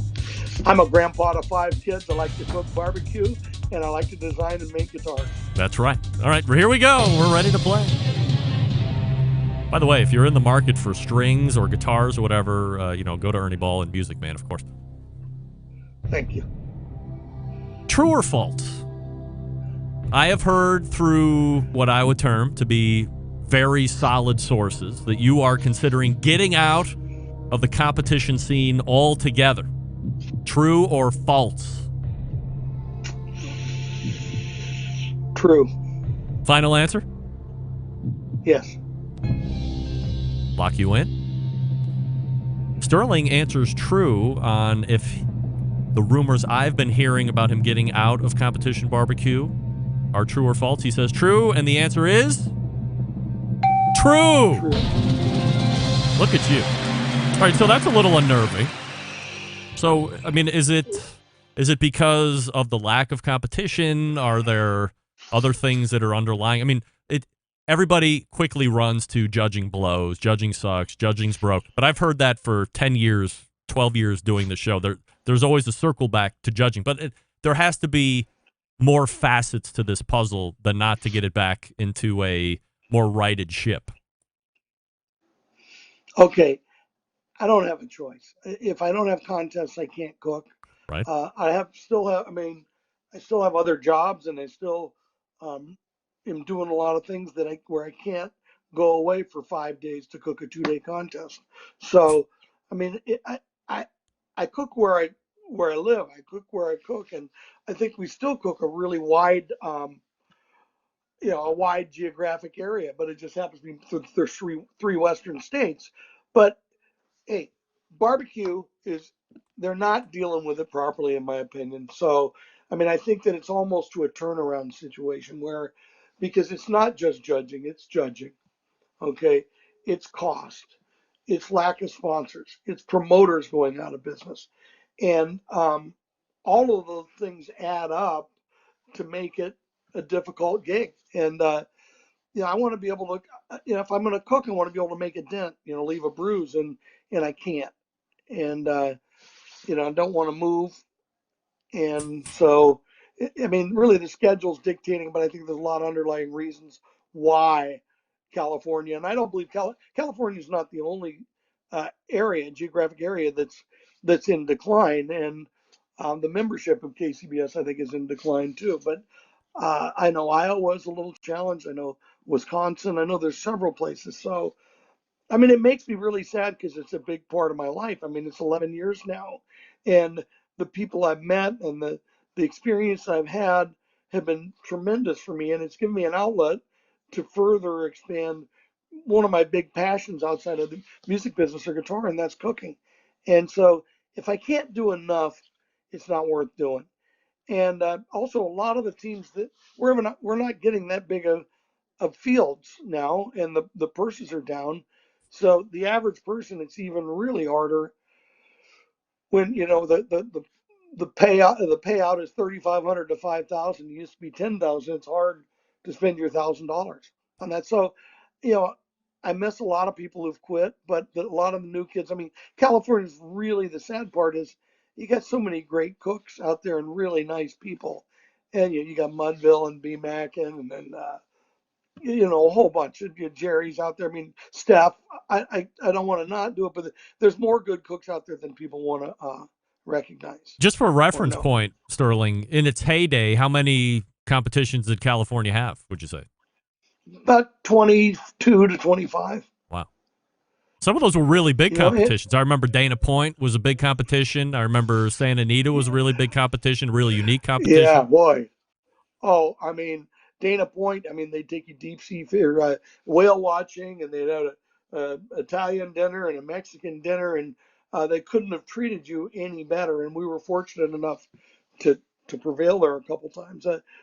Santa Anita was unbelievable. You really have the view of the Rose Bowl that causes more people at the Rose Parade to move to California, and state of the art. That's before all the thoroughbreds were dying there, but it was a great vibe. I mean, we had Huntington Beach on the sand. I mean, it's really sad to look back at all the great places we had to cook, and we used to get a lot of people come out west to cook those significant, iconic contests we had, and now most of our contests are in really, really strange places that I would not be going to if there wasn't a comp. Hey, Sterling, you want to play a game? Sure. Sterling Ball joining us on the Barbecue Central Game Show. Yes or no? You will be bringing back the guinea pig competition again. No.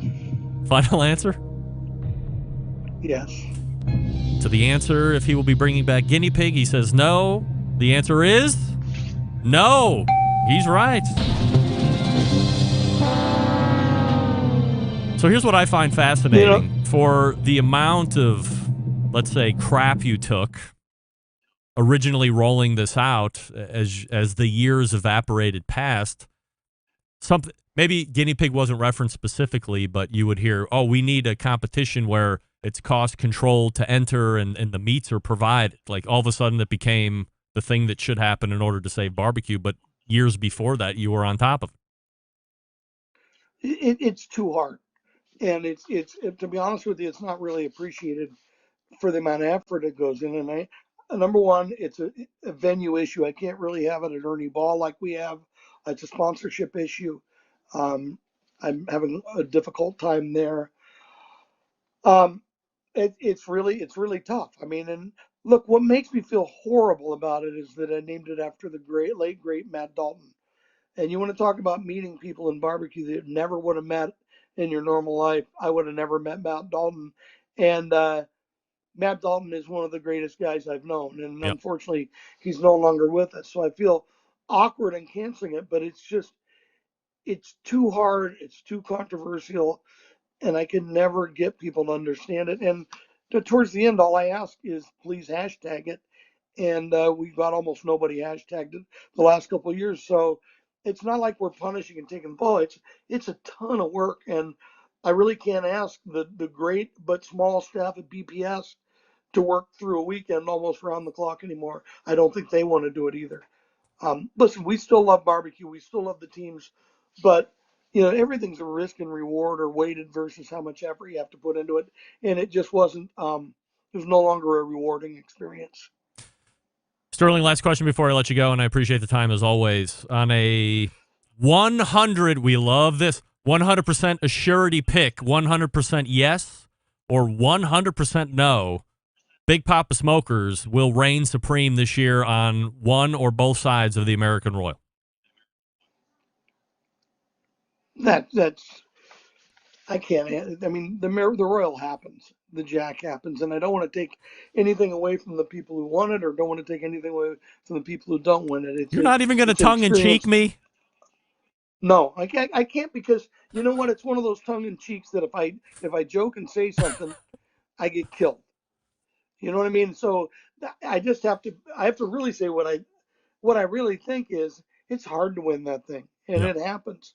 And if I'm lucky, they used to say when it was in the Kemper Arena, which is what we wanted in, is that you want to get your feet dirty.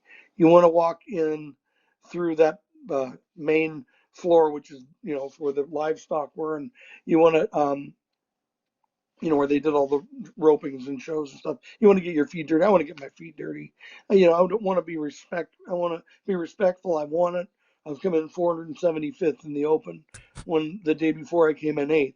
So the Royal happens, and I love it dearly, and it is the greatest family reunion. I mean, I get to see people that, especially this year, for the last year and a half, I haven't seen any of them, and I'm really looking forward to it. I mean, we're looking forward to having tacos at our place, and Darren's tenderloin, which is just awesome, and Anella's got a hot dog thing, and there's biscuits and gravy. I mean, the different food things you get to do and the different laughs and stuff are really hysterical. Sterling, we wish you great luck coming up this weekend. Of course, Show Karma attaches, so there's no surprise on this end if you happen to walk away with one or both wins, because that's kind of what happens after you show up on a Tuesday. You win that following weekend. So safe travels, and we'll see how it unfolds this weekend, my friend. Hey, Greg, thanks, and thanks for all you do for barbecue, too, my friend. You got it. There he is, Sterling Ball, right there, ready to go to Kansas City and take his try at the American Royale. That's going to be the new running joke to the American Royal. I'm not going to get into the specifics over the weekend, but somebody kept referring to it as the American Royale that was an expert. Before we get to Emily Park, who's in the green room, I'll talk to you quickly about Yoder Smokers, designing and building products right here in the States, building pride through craftsmanship, world-class customer service, the backbone of how they built their company. This approach translates into what can be a truly bespoke style product that elevates gatherings with friends and family, and they're honored to have the trusted place in backyards of America. From pellet grills to wood-fired offset pits, charcoal grills, consistent blue ribbon flavor has become the trademark of what Yoder Smokers Pit is all about, and it's unique to each style of pit.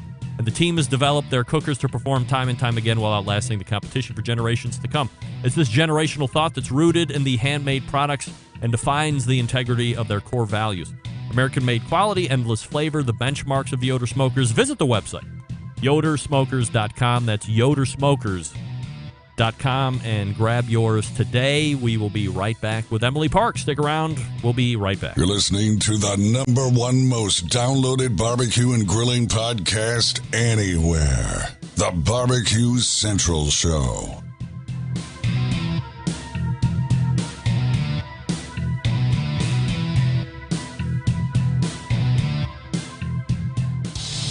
Celebrating over 10 years of prolific and unparalleled live fire barbecue and grilling talk. And yes, it's still being done from Cleveland, Ohio. You're listening to the BBQ Central Show.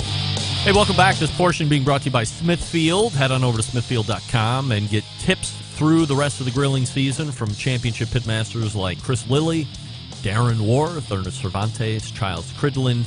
Also, if you are a committed cook, make sure that you're reporting all of your first-place finishes and shoulder and ribs over at smokinwithsmithfield.com. And we'll see what they have getting ready to unveil for next year. We'll look to have Laura Paul on the show here sooner than later. Helping me close the show tonight, the manager of the World Series of Barbecue. You know her from her visits during the Hall of Fame time on the show when we make exclusive announcements, except when Famous Dave ruins it for everybody. But we're well over that. No harboring at all. Let's go ahead and race to the hotline. And welcome back, friend of the show, Emily Park. Hey, Emily. Hi, how are you? I am fabulous. Appreciate you making time for the show, as always. And I have to say, before we start digging into the particulars, well, first of all, I can't even believe that I'm getting you for 15 minutes, given the fact that we're leading up to Royal Week and weekend, so I certainly appreciate that. But before we start digging into the particulars of this year's event, for the folks that just might be getting into live fire cooking, maybe they aren't overly familiar with competition, can you give us a little history of the event itself and how it has evolved over the years? Absolutely. So we are in our 41st year. It would have been our 42nd, but let's say 41 and a half. So it all started pretty small. There was a group in Kansas City big barbecuers who kind of started this, actually started in a in a parking lot. It moved a couple times and then made its home back at the American Royal.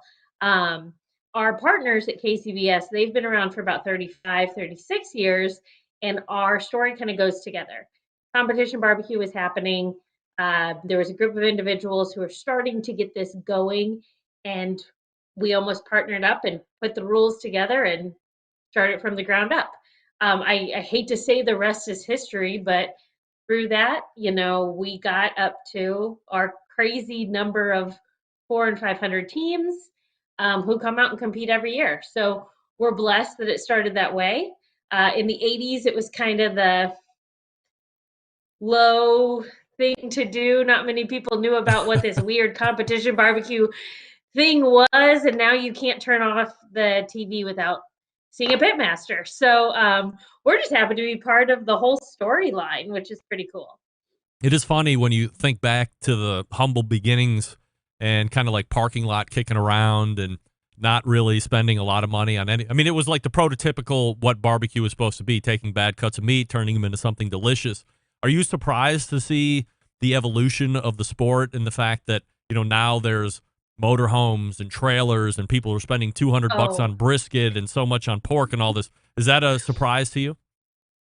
Not surprised. I will say, as the planner of the event, if we decided to just go back to the parking lot with those 5 teams, that'd be, super simple. But no, it's crazy. It is a sport. That's what's the biggest part about this. And, for folks who don't really understand that, it is a sport. I mean, the equipment that these teams are bringing out to cook is the most beautiful stuff I've ever seen in my life. The amount of money that they're spending on protein and picking out the most perfect cut of meat, it's really incredible. And you know what? These teams take it seriously. I think about it a lot when you think about like a NASCAR race. These teams are sponsored. They are sponsored without us even being part of the storyline. And they are taken care of from their sponsors because of how fantastic they are at cooks and being part of this sport. So it's incredible. The coolest thing is that it hasn't stopped. 2020 gave us all what we know it did, but one of the biggest interesting things is it erupted the world of barbecue. It made it bigger, it made it stronger, it made it more of a family event. And from a competition side, more and more people want to know what it's all about. So it's nuts. I don't think we're stopping anytime soon. Emily Park joining us here on the show, manager at the World Series of Barbecue, and the American Royal is getting ready to take place this coming weekend. So, we're only a few days away from it, Emily. I know teams that are making their way to the Motor Speedway starting tomorrow. Maybe some are already on their way, depending on where they're coming from across the country. So are you able to set the scene for us as to what it looks like now and what you still might have to do before load-in starts? Yeah, we've had a couple hundred people out there the last couple days, getting everything ready so that when our teams arrive, the show curtain is pulled out and everyone is ready to have a great time. So tomorrow morning, 8 a.m., those teams start loading in. I wouldn't be surprised if we went to the gate of the Speedway right now and you had some folks kind of camping out because they're excited and ready. It happens every year. So come 8 a.m., teams load in. They'll load in the next 3 days and get ready for the weekend. But for us, we're in it. It's happening. We basically built a neighborhood out there. So come on out and see, 1 or 2 of your 500 closest friends, teams that are coming out to compete. Emily, before we get into talking about the invitational side separately and then the open side separately, let's talk about last year. Obviously, it didn't take place, and we know why.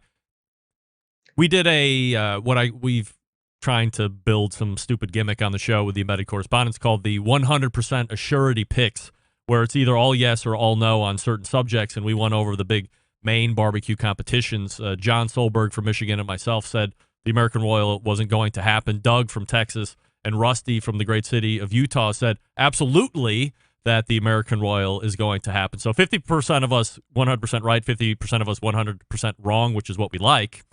But in reality, was there never a worry that this was going to happen this year? Or was it on the line for a certain period of time where it might not happen again? What did it really look like from your end? I would have to be a foolish, lying event planner to tell you that it was 100% go the whole time. However, from our perspective, we were pushing. We wanted to do this again. Our teams mean the world to us, and we couldn't even stomach the fact to tell them, "Hey, we're not going to do it again."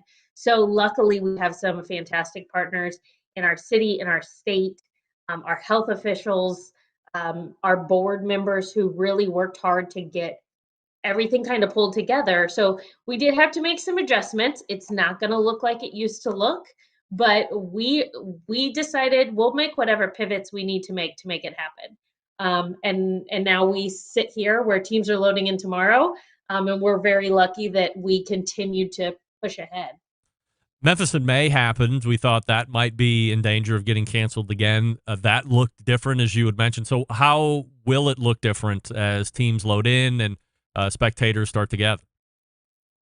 For sure. So the biggest thing is we asked all of our teams to make their footprint bigger and look at their guest list again. I think that's the biggest thing. So we've got a lot of property. We have 80 acres. Go crazy. Get as big a space as you want. We don't care. Just make sure you do it.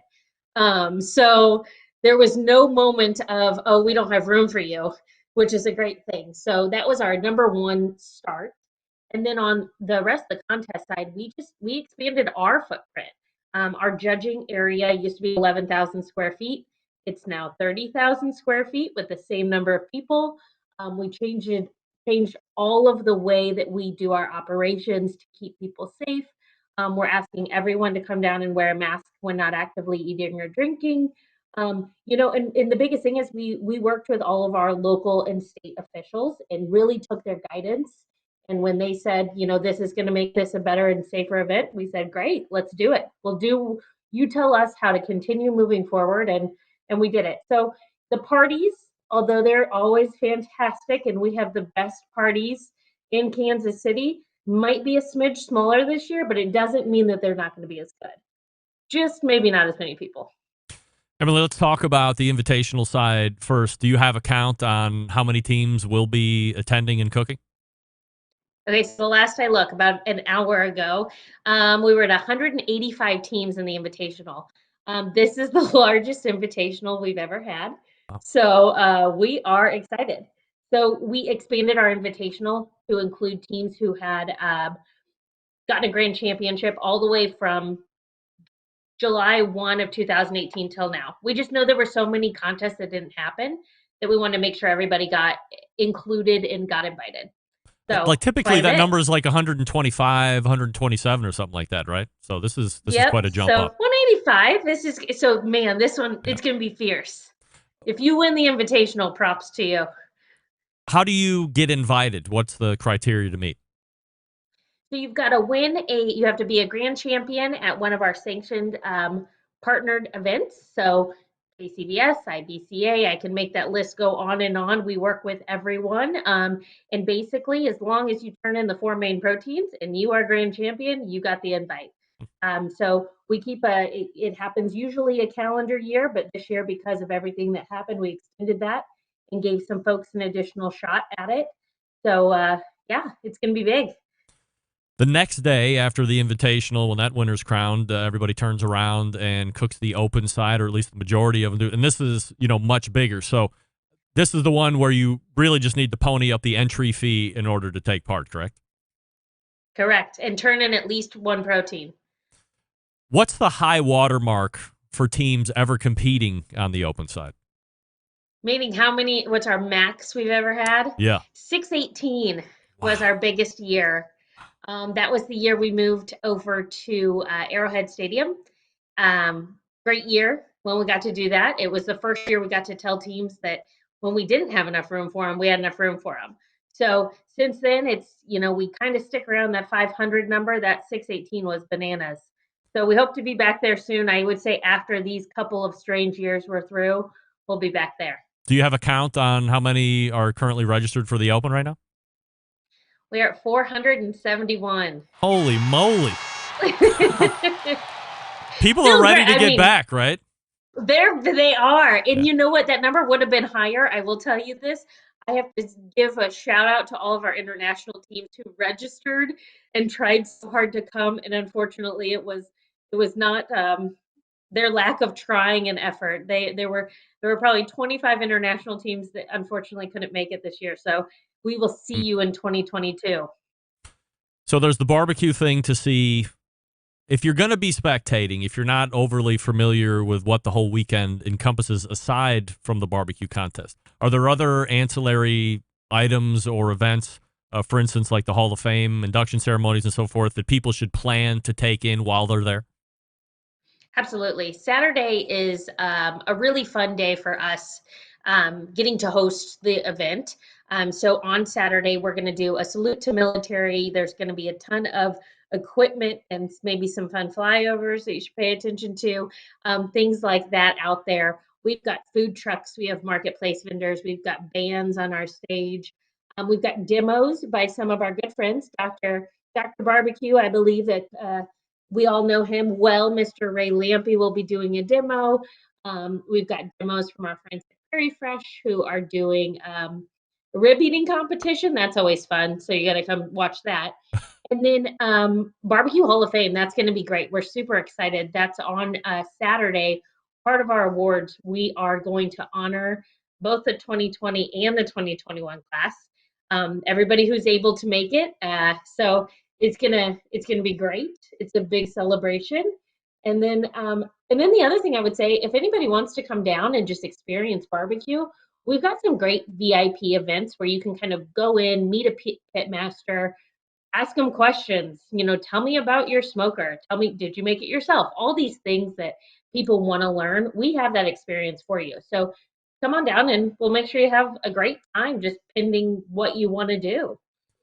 Is entry all closed off at this point? Obviously, probably for the invitational side, but for the open, if somebody showed up Friday night or Saturday, are you going to let them in?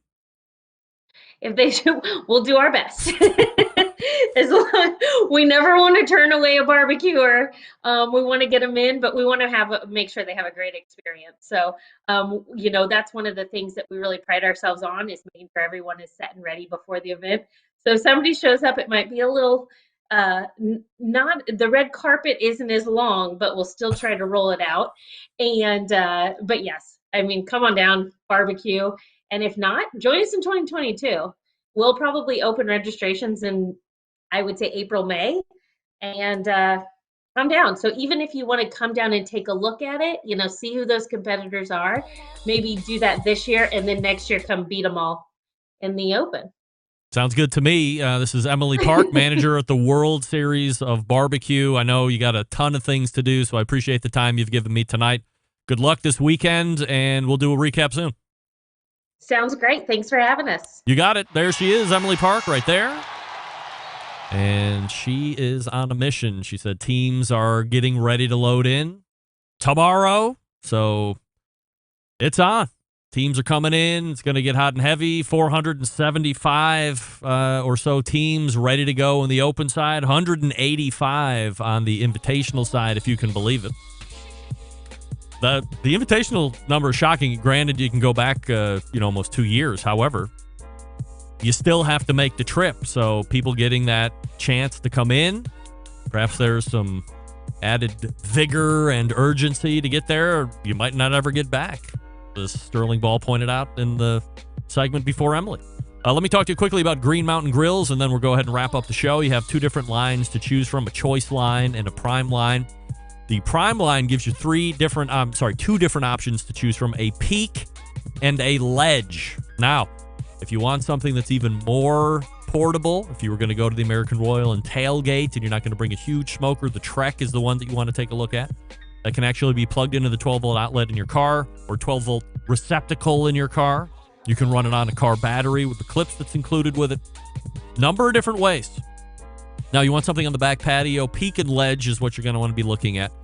Peak is the big one. Ledge is the middle-sized one. Used to be the Jim Bowie and Daniel Boone, but they've been rebranded/renamed. Both of those accommodate that pizza oven insert that I tell you about each and every week, so make sure that you grab one of those, $125 or so. Easily the best investment and accessory that you're going to get with that Green Mountain Grill. Now, if you want to save a couple bucks, if you don't need peak in windows, internal meat temperature probes, Wi-Fi connection, app capability. Choice line is what you want. You get a Daniel Boone on the choice line. No problem there. That one also accommodates the pizza oven insert, so you're not losing out there. Green Mountain Grill's only sold through a dealer network, so go on to the website, greenmountaingrills.com, see where a dealer is near you. Visit the dealer, get educated, buy the right one that is best for you. When you have that full education from the dealer, you can take it home and be successful right from the get-go. No buyer's remorse, no, I don't understand this thing. You're going to know. You can tell your neighbor all about it. Educate them. Now you have a group going on the street. GreenMountainGrills.com. That's GreenMountainGrills.com. Also selling pellets and accessories and sauces and rubs and videos. A whole bunch of stuff. Head on over there right now. We're back to wrap the show right after this. Stick around. We'll be right back.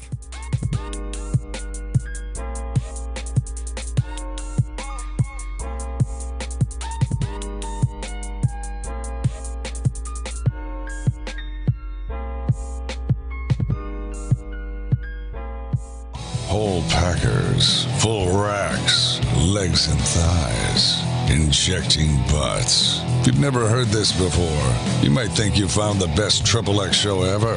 Let's get back to the most homoerotic host out there today, Craig Rempe. Welcome back. This portion of the show being brought to you by Vortic Watch Company. They are a small batch custom watch manufacturing and vintage restoration company located in northern Colorado. They take antique American pocket watches just like this one and turn them into wristwatches just like this one. Their mission, to preserve and enhance the legacy of manufacturing excellence in America. In order to do that, they're combining traditional and cutting-edge technology to create unique quality functional timepieces with exceptional value. Here's the coolest part. Each watch that they make is a unique one-of-a-kind piece like this one. The company founded on the motto that America wasn't assembled, it was built. Check out VorticWatches.com. And we thank Emily Park again from the American Royal, manager at the World Series of Barbecue. BarbecueHallOfFame.com is also a website you can go check out. We're saddened that Meathead will not be there, but we are doubly saddened that Clint is going to be accepting in Meathead's position. Can you believe that? Question from Dan. They allow dogs on the grounds. Good question. I don't know, but I can certainly email Emily back and see. I would imagine. Are you telling me there's going to be 500 competitive barbecuers there and not one of them brings a dog? Unless you're talking about like, are the dogs coming out? Can you have the dog on the ground? You know what I'm saying? There's going to be 475 dogs. Now, if you're talking about a canine, I don't know about that. But I would have to imagine. Bring it and see what happens, Dan. Then report back on Tuesday. We'll do a segment.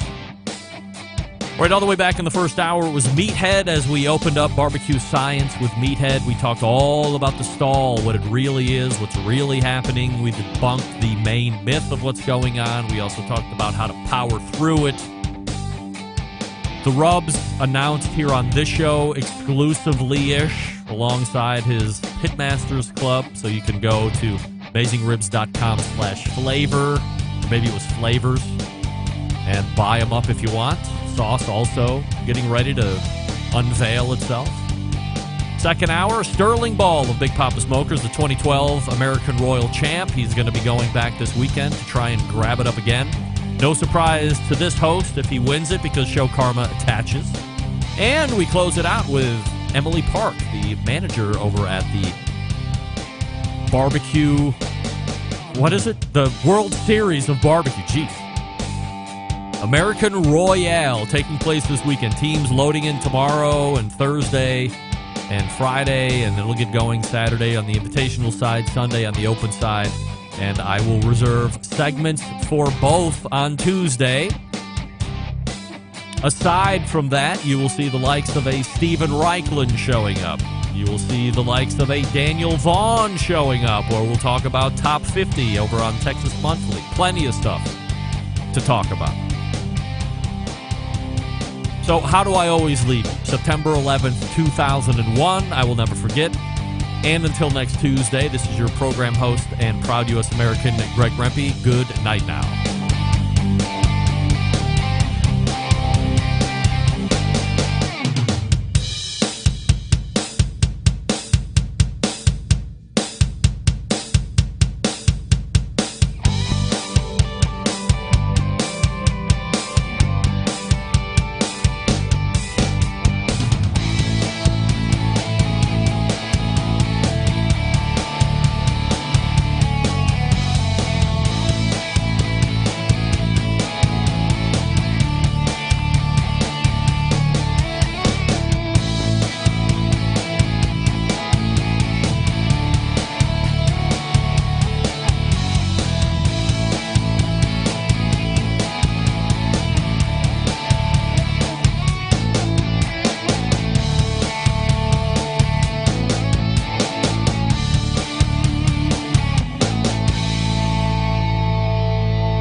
This is Terry Howe from the Talkback Fans Podcast, and you're listening to the BBQ Central Show with the incomparable host, Greg Rempe.